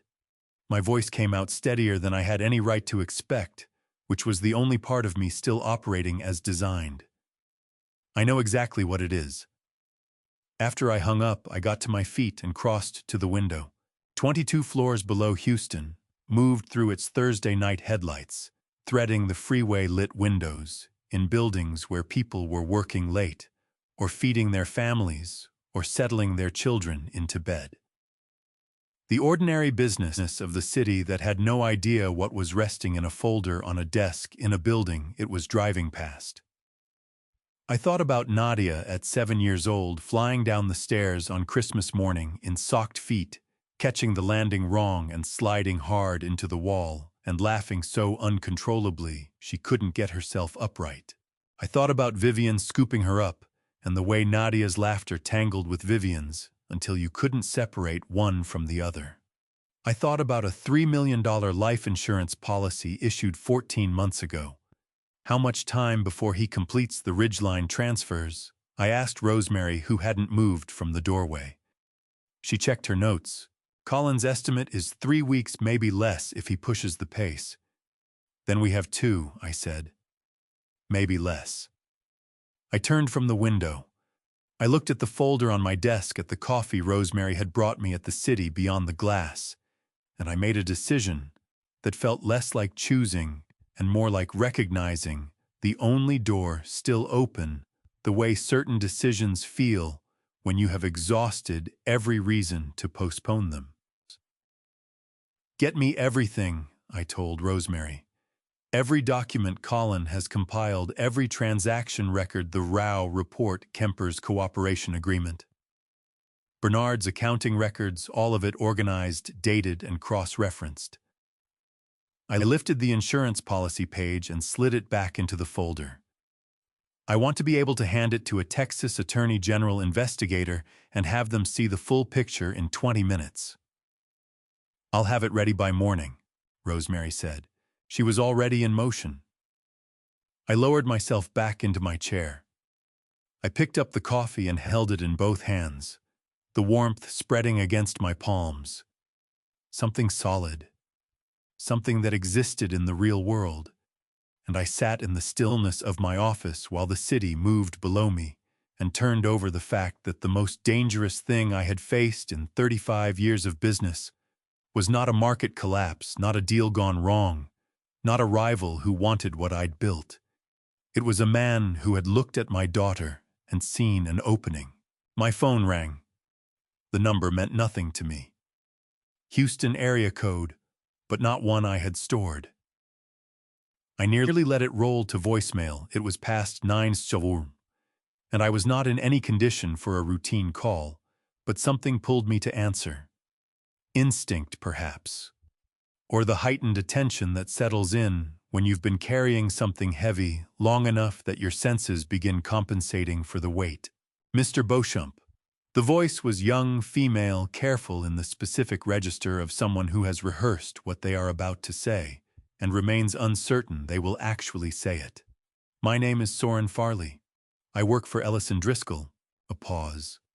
A breath. "I need to meet with you tonight. I understand I have no reason to expect your trust, but I have something you need to hear, and I have spent 3 weeks trying to talk myself out of making this call, and I can no longer do it." I looked at the folder on my desk. I looked at the coffee in my hands. I looked at the city outside the window. "Where are you?" I asked. She was in the lobby when I came down.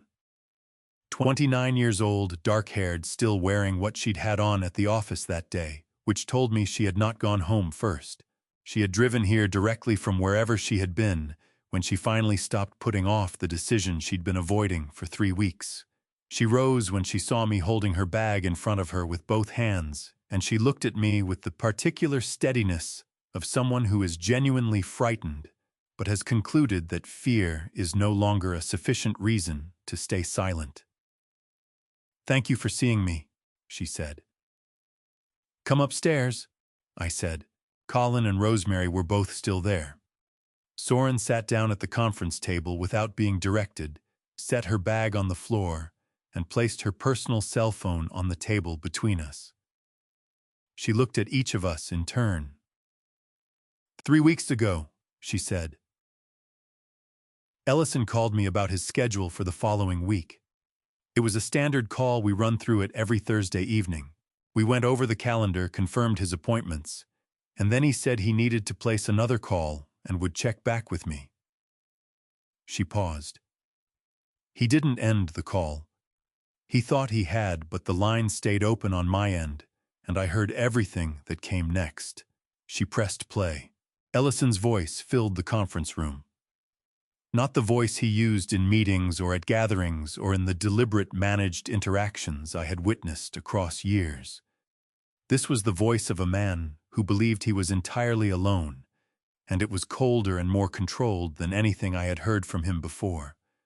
"The final phase needs to be done before fall." A brief pause, the sound of papers shifting. "Make sure all the paperwork is clean. And Soren, don't let Nadia suspect anything." The recording ended. The room held its silence. Colin's jaw had gone tight. Rosemary had both hands flat on the table.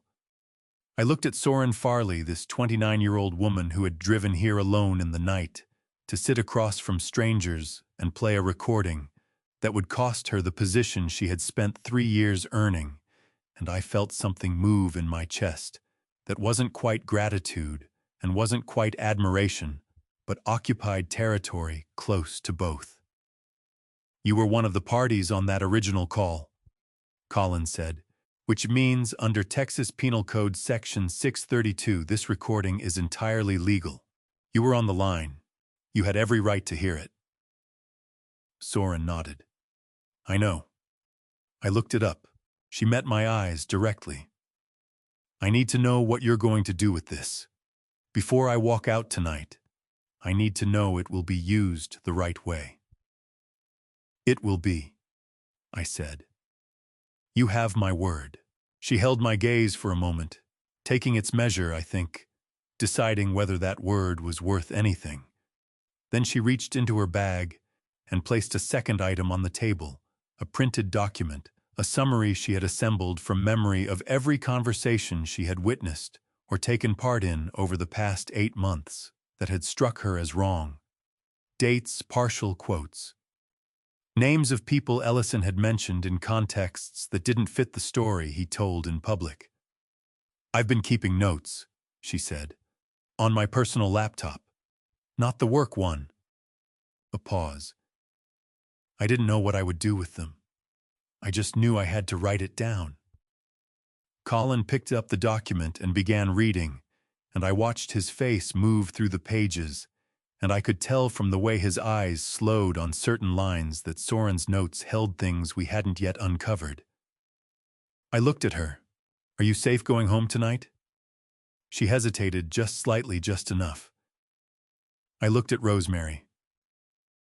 "Call the Marriott on Westheimer," I said. "Book a room under your name." Soren began to object. I shook my head. "One night," I said. "We'll work out the rest in the morning." She accepted with the particular composure of someone who is too drained to push back. She was gathering her things when her phone buzzed on the table. She looked at the screen, and the color left her face suddenly entirely, and I found myself reaching toward her before I'd made any decision to move.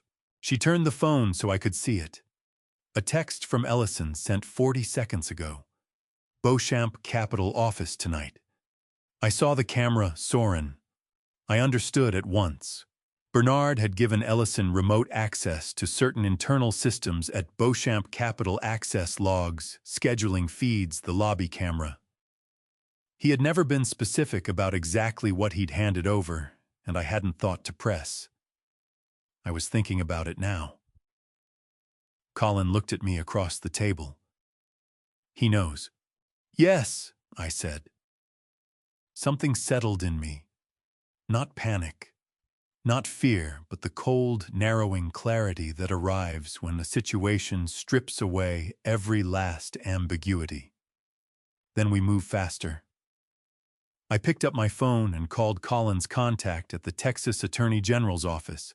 The message went out at 11:43 that night. 3 sentences ending with, "We are ready to file." 7 o'clock the next morning, my phone rang. I was already sitting at my desk. Proper sleep had been a fiction. I'd been up since 5:30 with a cup of coffee and the full compiled file spread in front of me, working through everything Colin had pulled together through the night, checking dates against each other, making certain the chain of events would hold up under the kind of scrutiny that comes from people paid specifically to find the cracks. Ellison Driscoll's name lit up the screen. I put my coffee down slowly. I'd been turning this exact scenario over in my mind since before dawn, and I'd already made my decision. If he called, I would be ready. Texas law permits any party to a conversation to record it without telling the other side. I was a party to this one. I hit record. Then I picked up. "Gerald." His voice came out measured, unhurried, the performance of a man who needed you to believe he wasn't performing at all. "I think we should talk." "All right," I said. "What happened last night?" A pause. He was finding his footing. I want you to understand something." What you're doing constitutes tortious interference with a legally recognized marriage. You've been meeting with my employees, going through my financial records, actively working to undermine my relationship with my wife." He let that hang for a beat. "I have attorneys who handle exactly this kind of thing. I want you to think carefully, very carefully, about what a public legal fight would do to Beauchamp Capital's reputation." I let him finish every word. Didn't cut in, didn't shift in my chair. I kept the phone against my ear and watched the early light move across the buildings outside. And when he finally went quiet, I said, "Are you done?" Silence. He'd been expecting a different reaction. He'd a raised voice, something defensive he could push against. Instead, he got a 63-year-old man posing a calm, flat question, and I could hear the adjustment happening on his end. "I'm serious, Gerald," he said, and the Polish in his voice had gone just slightly rough at the edges. "Back off while you still can." "Thank you for calling," I said, and I ended it. I stopped the recording, set the phone on the desk, and sat looking at it for a moment. Then I looked over at Rosemary, who had been across from me the whole time with her coffee and her notepad, and the look on her face was that of a woman watching a thing go precisely as she'd wanted it to. "Did you get it?" she asked. "Every word," I said. Colin walked in 20 minutes after that. I played the recording for him and watched him absorb it the way a man absorbs things when he has spent 15 years in federal courtrooms, not just tracking what was said, but reading what it gave away the state of Ellison's mind, the degree to which he understood what was bearing down on him, and the calculation of what he thought he still had to work with. When it ended, Colin looked up from the phone. "Tortious interference requires proving improper motive and no legitimate justification," he said. "Protecting your daughter's legally recognized interest in marital assets is a legitimate justification. His claim has no foundation." A beat. "But that's not the point." "The point," I said, "is that he just handed us one more recording." "The point," Colin said, "is that he's scared, and scared people make mistakes." He set the phone down. "He's been accelerating things overnight. Uncle Gerald, I pulled the title transfer status this morning. He's pushing the River Oaks property through ahead of the original schedule. 10 days, maybe less." 10 days. I got up and moved to the window. Houston was wide awake by then, the freeway below already thick with traffic. The light hard and sharp the way it gets when clean air comes through, and there's nothing left to soften it. 10 days felt simultaneously too tight and exactly right, the kind of deadline that makes caution feel like a luxury you can't afford and replaces it with something sharper. "Get me Senator Langford," I said. "Today, face to face." Rosemary was already picking up her phone. "And Colin." He glanced up from his laptop. "Where does the AG filing stand?" "In their hands since 6:00 this morning," he said. "Everything's there. Ridgeline Holdings documentation, the Rao report, Kemper's cooperation agreement, Bernard's accounting records, the insurance policy, Soren's recording, and now this." He gestured at the phone. "They move on our signal." "Good," I said. "Then we signal them after the party." Colin studied me. "You're still set on doing it that way. Nadia needs to be in that room, surrounded by people who all see the same thing happen at the same moment." Celinda was clear about it. "Nadia needs witnesses. She needs to understand that what she experienced was real, and that 140 other people were there to see it too." I looked at my nephew, a man I had known since he was a small boy, dozing in my back seat. Someone who had become, over the years, one of the people I trusted most on earth. "Ellison picked the arena when he mailed that invitation. I intend to make use of it." Colin held my look for a long moment. Then came one slow nod, the kind that means the discussion is finished. 10 days. 10 days. Thursday evening, 2 days out from the party, we convened in my office. Colin brought 4 sets of printed copies, everything sorted into color-coded folders by category, a system he'd developed across a decade and a half of federal work. Rosemary had cleared off the conference table and positioned a portable projector at one end. That same projector was going into her handbag on Saturday night, destined for the HDMI port on Ellison's event screen, while the guests were busy with their champagne and their canapes. She'd run the connection test 3 times that afternoon. Under 90 seconds each time, Celinda was settled at the far end of the table, both hands around a mug of tea, eyeing the folders laid out for each of us with the look of a clinician who recognizes she has stepped slightly outside the usual borders of her work and who has made peace with that, given what's at stake. I took stock of the 4 of us, a fraud attorney, a clinical psychologist, a woman who had worked at my side for 22 years, and a 63-year-old man whose suit could have used an iron. And I thought, when the official channels are too slow, this is what justice actually looks like. Not a courtroom. 4 people around a table at 10:00 at night, color-coded folders, portable projector. Colin laid out the evidence in sequence with the precision of someone who knows that how a story is ordered shapes how it's received. First came Ridgeline Holdings formation date, ownership structure, the full arc of transfers. Every property, every account, every transaction walked through in order. The River Oaks house, the Woodlands properties, Vivian's investment account. No commentary from Colin, the figures carried the argument themselves. Second, the forgery report. Dr. Rao's analysis annotated alongside Colin's legal conclusions. 4 documents. 4 felony counts under Texas Penal Code, Section 470. Benson Kemper's cooperation agreement signed and notarized.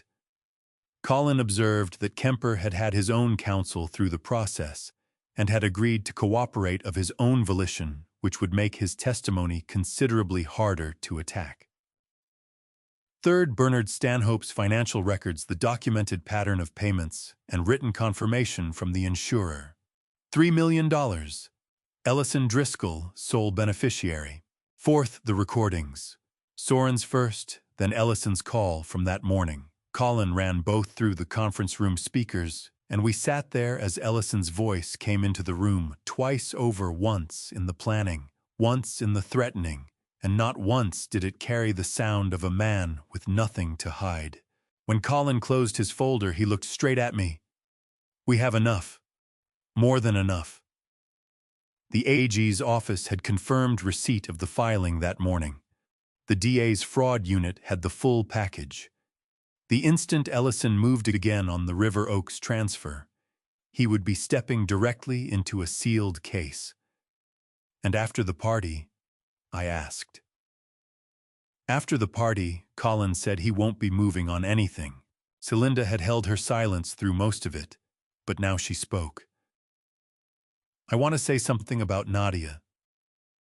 She met my eyes. What's going to unfold Saturday night will be the single most destabilizing event of her adult life. She's going to stand there and watch the whole structure of her marriage come apart in front of a room full of people. That won't register as relief, not right away. It will feel like the floor giving way beneath her. A pause. She'll need someone solid beside her, not to narrate what's happening, not to guide her feelings, just to be present. "I know," I said.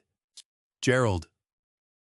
Celinda's voice had that careful, deliberate quality it took on whenever she was delivering something that needed to land properly. "Don't try to catch her before she falls. Let her fall and then be there when she's ready to get back up. That's all she needs from you Saturday night." I looked down at the table for a moment. Then I looked up. "I understand," I said.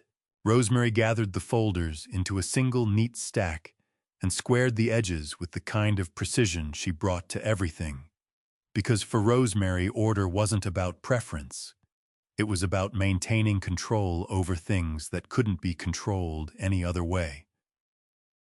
She looked at each of us in turn, wearing the particular expression she kept for moments when she had read a situation completely and reached a verdict she had no intention of saying out loud.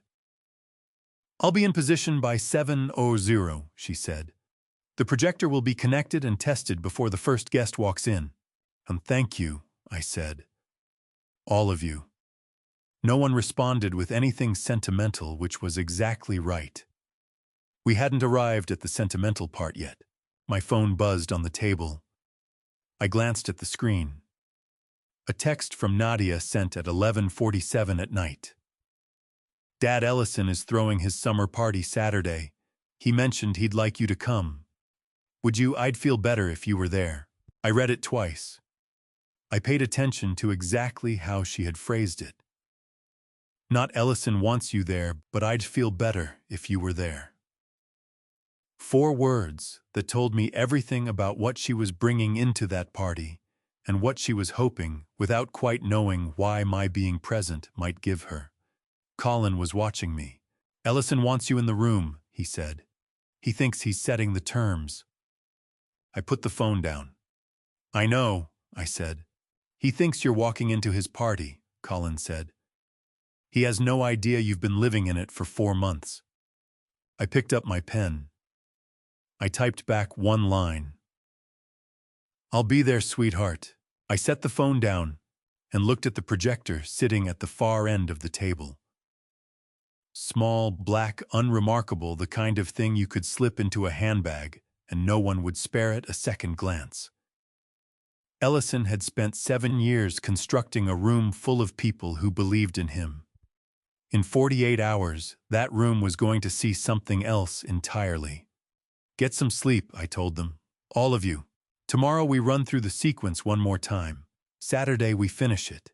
They left one by one, Rosemary switching off the conference room lights on her way out, and I sat alone in the glow coming off the city through the window. I stayed in the dark for a while and thought about Vivienne and about a 7-year-old girl bent over a kitchen table learning to write her own name. And I thought about 48 hours. Then I went home and laid out my dark suit. I woke at 4:45. Not because of any alarm. I haven't needed one since Vivienne died. I simply comes awake at that hour now into the specific stillness of a house that once held more people than it does today. And for a few seconds, I forget that she is gone. Then I remember, and I get up because lying there with the remembering is harder than moving through it. I made coffee.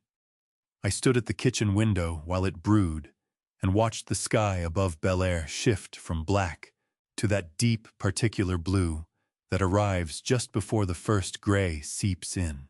I thought about the day ahead, the way you think about something that has been moving toward you for a long time and has finally pulled into reach. Not dread exactly, more like the heightened steadiness of a man who has checked his preparations as many times as they can be checked and has nothing left now but to show up. I took my coffee outside and walked. Vivienne and I used to cover this same neighborhood in the early mornings back before her diagnosis. Back in the years before everything that followed, the years when walking together in the quiet was simply something we did because we liked the quiet and we liked each other. I still walk the same route. I'm not entirely sure why. Habit, maybe. Or something that sits beneath habit. I stopped in front of the house where Nadia grew up. The window of her old bedroom was dark, the way it had been dark every morning for 6 years, since she moved out and into a life I had believed in because she believed in it. I stood on the sidewalk and looked up at that window and thought about Vivienne perched on the edge of Nadia's bed when she was small, reading to her in the lamplight the particular stillness of a child being read to, the way Nadia used to tuck herself into her mother's side as if making herself smaller might stretch the story out a little longer. I thought about what Vivienne said to me 2 weeks before she died. It was just the two of us in the hospital room, 3:00 in the morning, and she was too exhausted to sleep, and I was too frightened to. She took my hand and said, "She's stronger than you think, Gerald. She just sometimes needs someone to remind her." I hadn't understood it then, not fully. I understood it now. I walked home. I showered. I stood in front of the closet and lifted out the dark suit, the one Vivian had chosen for our 31st anniversary dinner. The one she had straightened the lapels of, stepped back and said, "That's the one. That's the one that means you're serious." I put it on. I was knotting my tie when my phone rang. "Uncle Gerald, everything is in place," Colin said. "Rosemary is already there." She connected the projector at 7:30, ran a test, confirmed the signal, then disconnected it, so it looks untouched. "Senator Langford arrives at 8:00. The party starts at 6:00. A pause. "How are you?" It wasn't a question Colin asked often. By nature, he was not someone who checked on how people were feeling. He was someone who arrived and handled what needed to be handled and operated on the assumption that this was enough. Which in my experience it generally was. That he was asking now told me something about what he was carrying into this day beside me. "I'm ready," I said. "To Uncle Gerald." His voice had dropped into something quieter, further from his professional register. "What you've done these past 4 months, I need you to know that I don't think there are many people who would have done it the way you did. The patience, the discipline." He stopped. "She's lucky to have you." Something happened in my throat that I was not going to discuss. "Don't make me sentimental before I walk into a room with 140 people, I said. Colin made a sound that was close to a laugh. "Copy that," he said. "I'll see you there." I ended the call. I stood in the hallway with my tie straight and my dark suit on, and I looked at Vivian's photograph on the table by the door, the one from our trip to Charleston, the one where she is laughing at something I said, and her whole face is in it. And I looked at it for a moment. "I'm bringing her home," I said quietly. "The way you always knew I would." I picked up my keys.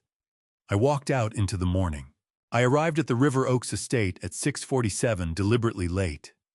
In 35 years of business, I learned that the man who enters a room last sees it, most clearly sees who has already staked out their alliances, who is performing and for whose benefit, and where the exits are. The valet took my car, and I walked up the stone path alone. I paused at the garden wall in the shadow of the bougainvillea and looked at what Ellison Driscoll had built with everything I had given him: the pool lights, the jazz trio, the jasmine drifting through the evening air. 140 people who believed completely and without question that the man throwing this party had earned everything around them. He had not, but they didn't know that yet. I found Colin first near the far end of the terrace, a glass of water in hand, positioned close enough to the event screen's HDMI input panel to reach it in under 20 seconds. He didn't look at me. Good.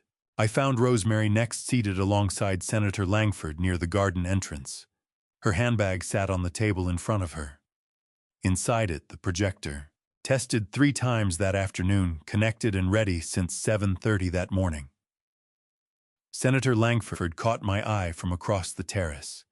He gave me nothing, no nod, no gesture, only a brief level look that conveyed everything I needed. Then I found Nadia. She was standing to Ellison's left, pale green dress hair pulled back, both hands wrapped around her champagne glass, the same way she'd been gripping her coffee cup in Montrose 3 months earlier, the same way she had been holding things for years, as though she needed something fixed and solid, because everything else had been quietly stripped away from her. Ellison was performing. He worked the crowd the way he always did, laughing at precisely the right beats, touching people on the arm, making each person feel briefly singled out. He spoke about his projects, his vision, his accomplishments. And every few minutes, his eyes would cut to Nadia, not to draw her in, not to share anything with her, but to confirm she was still where he'd left her. I had watched powerful men my entire career. I knew the difference between a man who had built something and a man who had simply taken it. I had spent 4 months establishing which one Ellison was. Around 800, Ellison addressed the full terrace. His voice carried effortlessly the practiced projection of someone who had spent years learning to own a room. He talked about river oaks, about expansion, about the kind of achievement that comes, as he framed it, to those who know how to build from nothing. I watched 140 people take it in and believe every word. Then he looked at Nadia. I didn't need to catch his exact phrasing. I had heard versions of it before. I saw the way it landed on her, the faint stiffening across her shoulders, the way her chin lifted. I watched her turn to face him, and I understood in that moment that something had changed in my daughter tonight. She was not going to let this one pass quietly. She spoke. The terrace went still. Ellison's expression worked through its calculations. Then the smile appeared, the one I had seen for years, the one that was never a smile at all, but a decision. He turned his head and gave a small nod to the 2 men stationed near the pool house entrance. I was already moving. I had been tracking those 2 men from the moment I arrived. I knew where they stood and how much ground I had to cover, and I had understood even before I started moving that the crowd was too thick and the distance too great, and I was not going to reach her in time. That knowledge did not stop me from trying. I pushed through shoulder first, excusing myself past people who had no idea what was unfolding, calling her name once sharply and then again differently. By the time I understood it was already over, it was over. I reached the cleared space around my daughter and stopped. Nadia was straightening up food on her face, food in her hair, on the pale green dress she had worn to this party, because she had wanted to look right for an evening she'd told herself would be fine. She did not cry. She didn't reach for anything to hold on to. She stood on her own feet, lifted her chin, and looked out at the space around her, at 140 people who had watched it happen and hadn't moved. And I saw something on her face I had not seen in 6 years. Not performance, not management, not the careful, measured expression of a woman who had learned to show only what was safe, just clarity. I understood then what Celinda had told me weeks ago. Nadia didn't need me to catch her. She had caught herself. What she needed was for the room to witness what I had spent 4 months learning to prove. I reached into my pocket. I took out my phone. I found Colin's number. Now, I said. Colin was moving before the word was fully out. I tracked him in my peripheral vision, crossing the terrace, unhurried, deliberate, the walk of a man who has gone through this exact sequence of movements, enough times that it no longer requires conscious thought. Rosemary was beside him. The projector was already in her hands. She plugged it into the HDMI port on the event screen, the same screen Ellison had used 2 hours earlier to display quarterly revenue projections, and it came alive again, this time with content he had not prepared. The first thing through the speakers was not a document. It was a voice. Ellison's voice. Not the version he used at parties, not the carefully managed public register he'd been running all evening. This was his private voice, flat, efficient, the voice of a man who believed himself completely alone and had no reason to present anything at all. I watched his face when he heard it. I had spent 11 years watching Ellison Driscoll read rooms and recalibrate. I had never witnessed the moment when there was nothing left to calibrate to. The mask didn't slip. It simply stopped functioning the way a machine stops functioning when the thing it was designed to protect no longer exists. Around him, 140 people went very still. The first document appeared, Ridgeline Holdings, the formation date.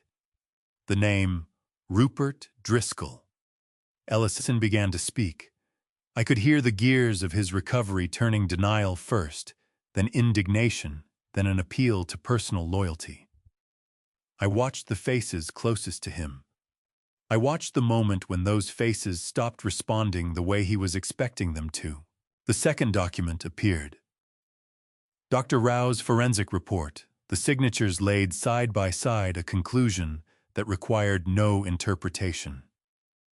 A man near the center tables, someone I had known for 12 years, someone who had brought real business to Driscoll Premier Properties, stood up and walked toward the garden entrance. He said nothing to the people at his table. He was dialing his phone before he'd cleared the chairs. He was not the last. The insurance policy appeared, $3 million, Nadia's name.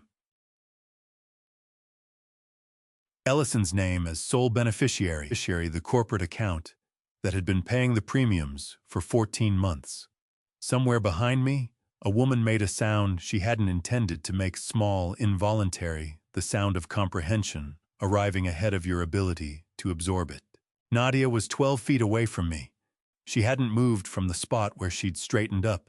She was reading the screen the way I remembered watching her study architectural drawings in graduate school, methodically, completely not moving on until she had understood exactly what she was looking at. Her right hand came up and pressed flat against her chest. Then the final recording played. Ellison's voice again, this time from 7:00 that same morning, from a call he had made, believing he was still the one with leverage. The terrace went completely silent. I had spent 4 months building toward this moment. 4 months of late nights and legal filings and conversations I couldn't have with my daughter because the timing wasn't there yet. I had imagined it many times. What I hadn't imagined was the quiet. 140 people in that space, and the loudest thing in the room was the timestamp on an audio waveform. Ellison turned. He scanned the room. He was hunting for something he could still use. I watched him find it, or believe he'd found it, in the direction of Senator Langford's table. Bradford. His voice had shed all its architecture. What lay beneath wasn't anger, and it wasn't strategy. It was the sound of a man who has just grasped that the version of himself he has been presenting to the world is finished. Bradford, you know Gerald, tell them. Senator Bradford Langford set down his water glass. Slowly, deliberately, with the particular economy of a man who has spent 30 years understanding that in rooms where people are watching you closely, how you do a thing communicates as much as the thing itself. Then he stood up. Senator Langford didn't raise his voice. He didn't need to. He had spent 30 years in rooms where the quietest person was almost always the one with the most to say. He spoke now with the measured, unhurried certainty of a man who has already settled on exactly what he intends to say and has no interest in making a performance of it. I have known Gerald Beauchamp for 30 years, he said. He wasn't looking at Ellison. He was looking at the room, at the developers and investors and partners and guests who had come to this party, because Ellison Driscoll's name had meant something to them, and who were now sitting very still with champagne they had stopped drinking. I was introduced to Ellison Driscoll by Gerald 7 years ago. At the time, Ellison had not yet established himself in this market. Gerald Beauchamp unlocked rooms for him. He never could have entered on his own. Senator Langford let that land before continuing, not a rhetorical pause, but the natural breathing space of a man who treats words as things that need air around them. I think everyone in this room ought to review their agreements with this man very carefully before the night is out. Then he lowered himself back into his seat, lifted his water glass, and picked up his conversation with the man beside him, as though a question had been posed and answered, and the subject was closed. Ellison was left standing at the center of the terrace. He looked out at the room, and I believe the understanding hit him, then total, irreversible, no exit left, that the field had emptied. The show was finished. Not because anyone had forced a confrontation, not because he'd been shouted down or backed into a corner. Because belief had left the room, and when the belief goes, what remains is just a man speaking to no one. Phones were already coming out, not to record, or not only to record. People were reaching their lawyers. I watched the Greenway Plaza developer near the garden entrance voice, low, one hand shielding his phone. I watched two women from a memorial investment group exchange a few words, then rise together and begin gathering their things with the compact, purposeful movement of people who have already made their decision and feel no need to explain it. At the terrace entrance, the estate's house security arrived, not Ellison's own people, but the property staff. A pair of men in dark jackets posted at the gate since the evening began, now crossing the terrace with the unhurried authority of people executing a clear directive. Ellison looked at them. He looked over at me. He looked at the screen, still holding that final waveform, the timestamp marking the moment of the morning call. His own voice locked in place at the worst thing he had ever said. Not a word came out of him. I had prepared myself for some kind of last attempt. A pivot, a speech, some formation of words angled to reopen what had been sealed. Nothing came. Ellison Driscoll had spent 7 years assembling an identity that needed an audience to function, and now the audience had withdrawn, and there was nothing left to run. He started across the terrace, and the crowd opened ahead of him, not with drama, not with hostility. Simply the reflexive movement of people who want distance from something they've decided they don't know anymore.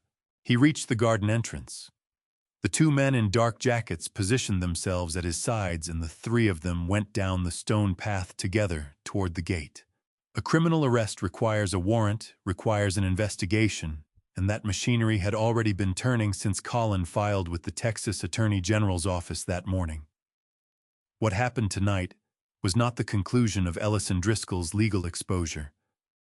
It was the opening of it.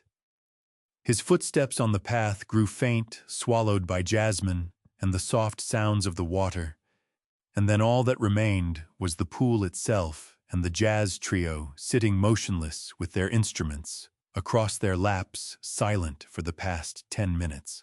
I stayed where I was, at the edge of the cleared space, and I breathed. The party was reconstituting itself around me in small ways.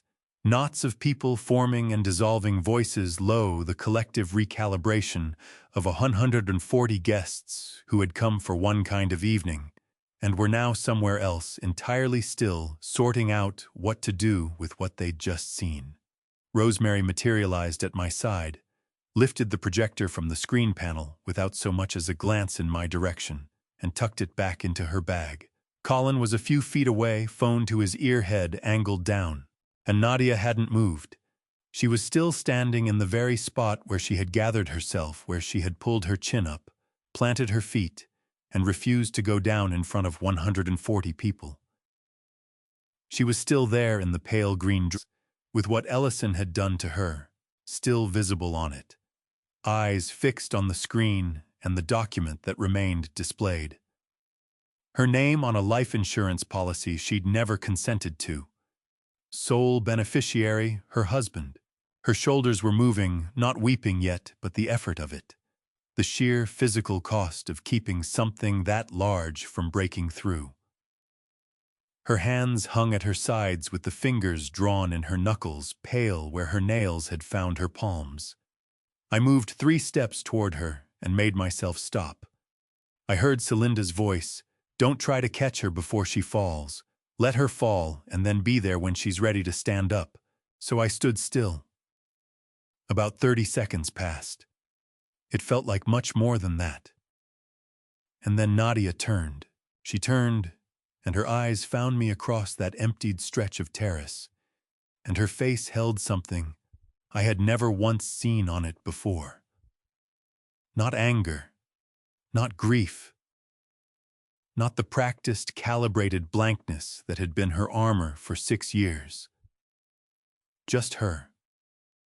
Nadia looking at her father with no layer between us, no performance, no careful management, no answer she had prepared in advance. The first time in longer than either of us would want to count, she came toward me. Not hurrying, not collapsing. Walking the way someone walks after they've been carrying weight for so long that they've forgotten what it feels like not to, and someone has finally said, "You can put it down now." Each step deliberate, the movement of a person not quite certain the ground will hold, but committed to crossing it regardless. She stopped a foot away, trembling. Eyes full, jaw locked, still fighting hard to keep the whole thing inside. I looked at her and recognized that fight, because she had been running it every single day for 6 years, and she was bone-tired. "Dad," she said, her voice fractured on the word held together by effort and not much else, each piece of it costing her. "I need—" She didn't finish. Her breath seized her hand, flew up to cover her mouth, and then her eyes gave way and the fighting stopped. She let it come. It wasn't quiet.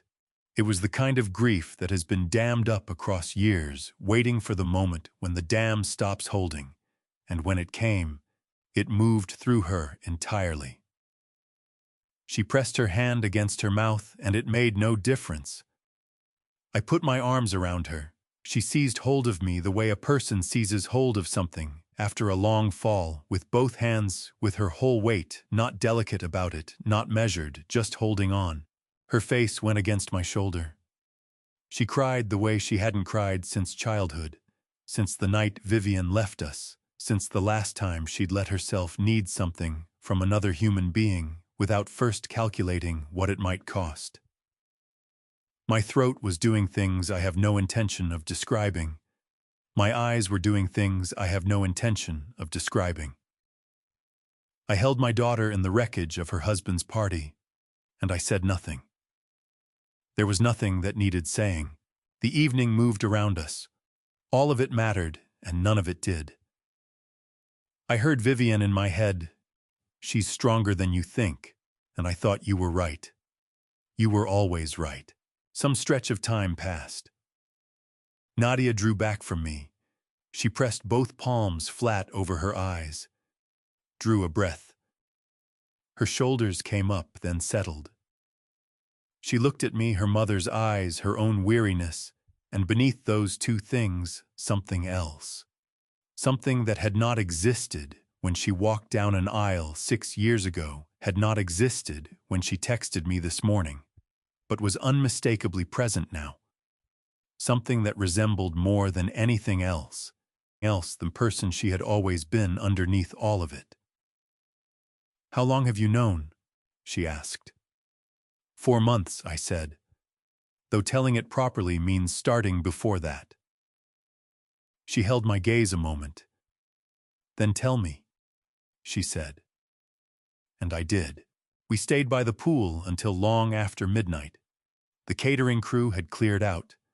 The jazz trio was packed and gone. The lights still burned above the water, no one had turned them off, throwing the same warm gold across the surface that they'd thrown 3 hours earlier, when 140 people stood in their glow, trusting a story that had since collapsed.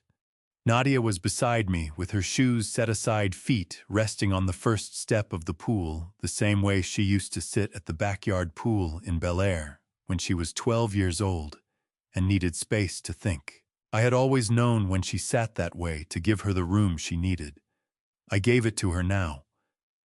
I had told her everything start to finish the way I'd promised her I would 3 hours earlier at this same pool when she looked at me with her mother's eyes and said, "Tell me." From the facts that arrived on a Thursday evening in February to Ridgeline Holdings and the formation date that had turned my stomach when Colin pointed to it on the screen, to Bernard Stanhope and the folder he'd kept in his bottom drawer for 8 months, because something hadn't sat right, and he'd wanted, when the moment came, to have done at least one thing correctly. To Soren Farley showing up at my office at 11:00 at night, with a phone and a recording, and the particular courage of someone who had concluded that continued silence was no longer a price she could pay. I told her about the insurance policy, the $3 million the sole beneficiary, the premiums routed through a corporate account for 14 months. I told her about Colin filing with the Texas Attorney General at 6:00 that same morning, before any of us had stepped foot on that terrace, so that whatever unfolded tonight, the evidence was already in the custody of people whose obligation it was to act on it. She had listened to every bit of it without once cutting in. When I finished, the pool made small sounds against the tile. A car moved somewhere beyond the garden wall. The lights above the water held their warm gold patient indifferent. Then she said quietly, "She knew. Mom knew, didn't she? Sham at the beginning." "Yes," I said. "She told me she didn't like him. I told her she was tired." Nadia looked at the water. Her jaw tightened the way it does when she is holding something in rather than letting it pass through her. "She was never tired," she said. "Not in that way, not about people." "No," I said, "she wasn't." We sat with that for a moment, with Vivian between us, the way she always was and always will be present in the particular fashion of people who are gone, but haven't fully vacated the rooms they loved. I had spent 8 years coming to understand that grief doesn't shrink so much as it learns to share space with the living. On a night like this one, it settled beside us at the pool's edge, patient, quiet, taking up exactly the room it required. Then Nadia turned to look at me. Her eyes were dry, her voice level. But underneath the steadiness, there was something new, something open and unguarded, that had not been there this morning or last year or for longer than either of us cared to measure. The expression of someone who has carried a weight so long, they've lost track of what they look like without it, and who has just set it down. "I'm sorry I told you not to worry," she said. My throat tightened, not from sadness, but from something older and harder to name. The particular ache of a father who has watched his child struggle from a distance, and has finally, after far too long, gotten close enough to reach her. "You have nothing to apologize for," I said. "Not one thing, Nadia. I know." She looked back at the water. Her voice was quiet and entirely settled the way a voice sounds when someone has reached a conclusion on their own, rather than being walked into one. "I'm just sorry anyway." I put my hand over hers. She didn't pull it away. For a long moment, neither of us spoke, and the pool kept its small sounds, and the lights kept their gold. And somewhere behind us in the house, a door closed softly as the last of the catering staff finished up and slipped out. What came in the months after was neither simple nor quick, because the right things rarely are. The Texas Attorney General's office launched a formal investigation under the Texas Uniform Voidable Transactions Act within 2 weeks of Collins' filing. The transfers to Ridgeline Holdings were declared voidable by the court, a legal finding meaning they were treated as though they had never taken place. Nadia's assets began returning to her name, the River Oaks property, the Woodlands investments. The remainder of Vivian's account, all of it moving back through the same legal channels that had been used to strip it away. The process required time and patience, but it moved in the right direction, and it did not stop. Benson Kemper, the notary who had certified the forged documents in exchange for $60,000 in cash in 2 installments, cooperated fully with investigators. His notary license was suspended pending the outcome of proceedings against him. He had retained his own counsel before Colin made the second call, which his attorney later noted was the single wisest decision he'd made throughout the entire affair. Bernard Stanhope made a voluntary statement to the Texas AG's fraud investigators, laying out the full scope of what Ellison had coerced him into providing over 18 months. The coercive circumstances, Ellison's leverage over his son Owen, the documentation of a securities violation held over the family like a blade were taken into account. Bernard cooperated fully and received a reduced civil penalty in lieu of criminal referral. Owen was not charged. On the morning the investigators confirmed this, I received a text from a number I recognized as Bernard's personal phone. It read, "Only thank you." I didn't respond, because I didn't know what the right response was. I'm still not certain I do. Soren Farley left Driscoll Premier Properties the week after the party, no surprise there. What did surprise her was how fast a new beginning took shape. I made 3 calls on her behalf to people whose judgment I trusted, and before the month was out, she had an offer from a real estate development firm in Upper Kirby at a salary that was, by her own account, when she phoned, to tell me considerably better than anything she'd walked away from. She thanked me. I told her she'd earned it twice over, and that the first time was the night she came through my office door at 11 or with a phone and a decision she hadn't been sure she could make. Nadia began seeing Celinda twice a week. She didn't share much about those sessions, and I didn't ask, because some work belongs entirely to the person doing it. What I noticed across the months that followed were smaller things. She called more often, not because something had happened, just to talk. She laughed more readily the way she used to before 6 years of careful self-management had trained the ease out of her. In October, she mentioned she had started carrying a field notebook again.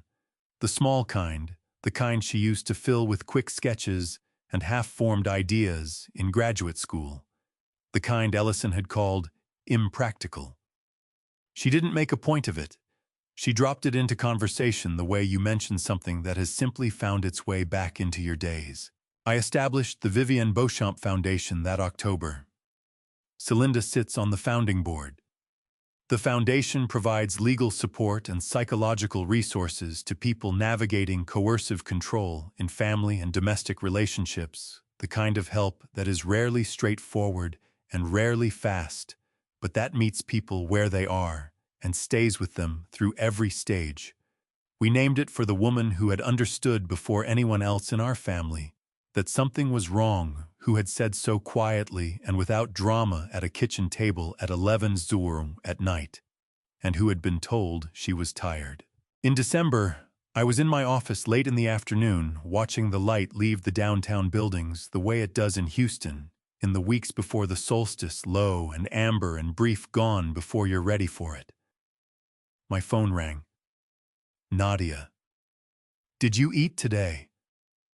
Her voice was easy, unguarded, the voice of someone not performing anything, not managing anything, not tallying the cost of what she was about to say.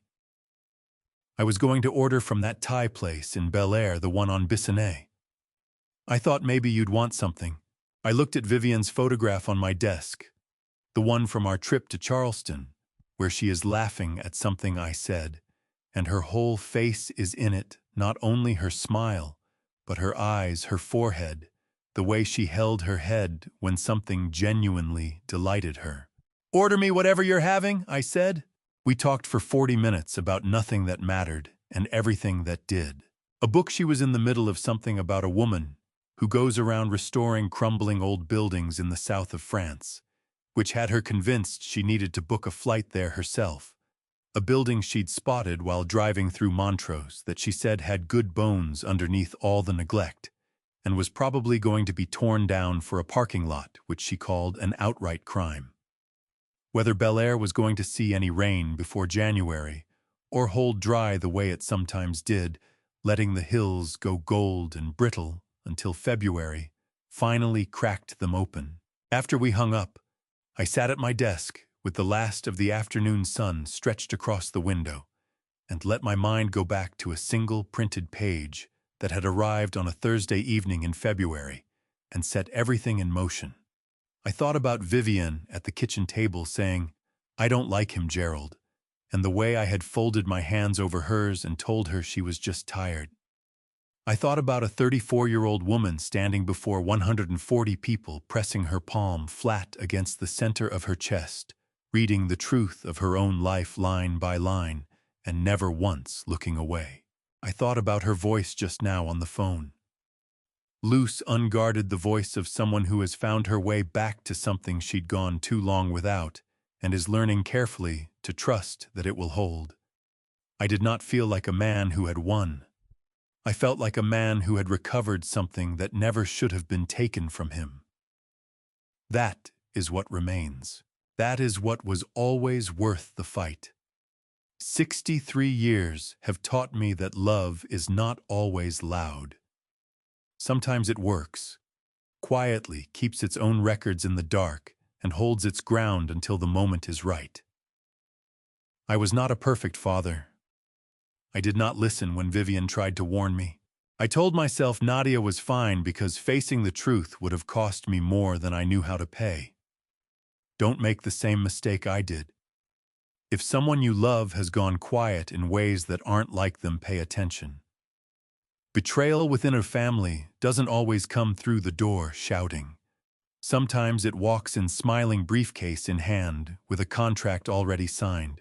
I believe, and I say this as a man who got down on his knees and thanked God the night his daughter called, just to ask whether he'd eaten, that no one should ever have to fight for the people they love completely alone. Every family story deserves a witness.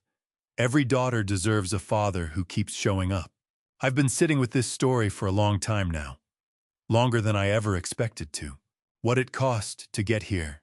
The years of doubt, the guilt I carried over not listening to Vivian when she tried to warn me the night Soren Farley walked through my door at 11 o'clock with a recording that changed everything. None of that disappears because justice finally arrived. Some damage doesn't undo itself. It just becomes part of who you are. I believe God's timing is rarely the timing we would have chosen for ourselves, but I have come to trust that it is never careless.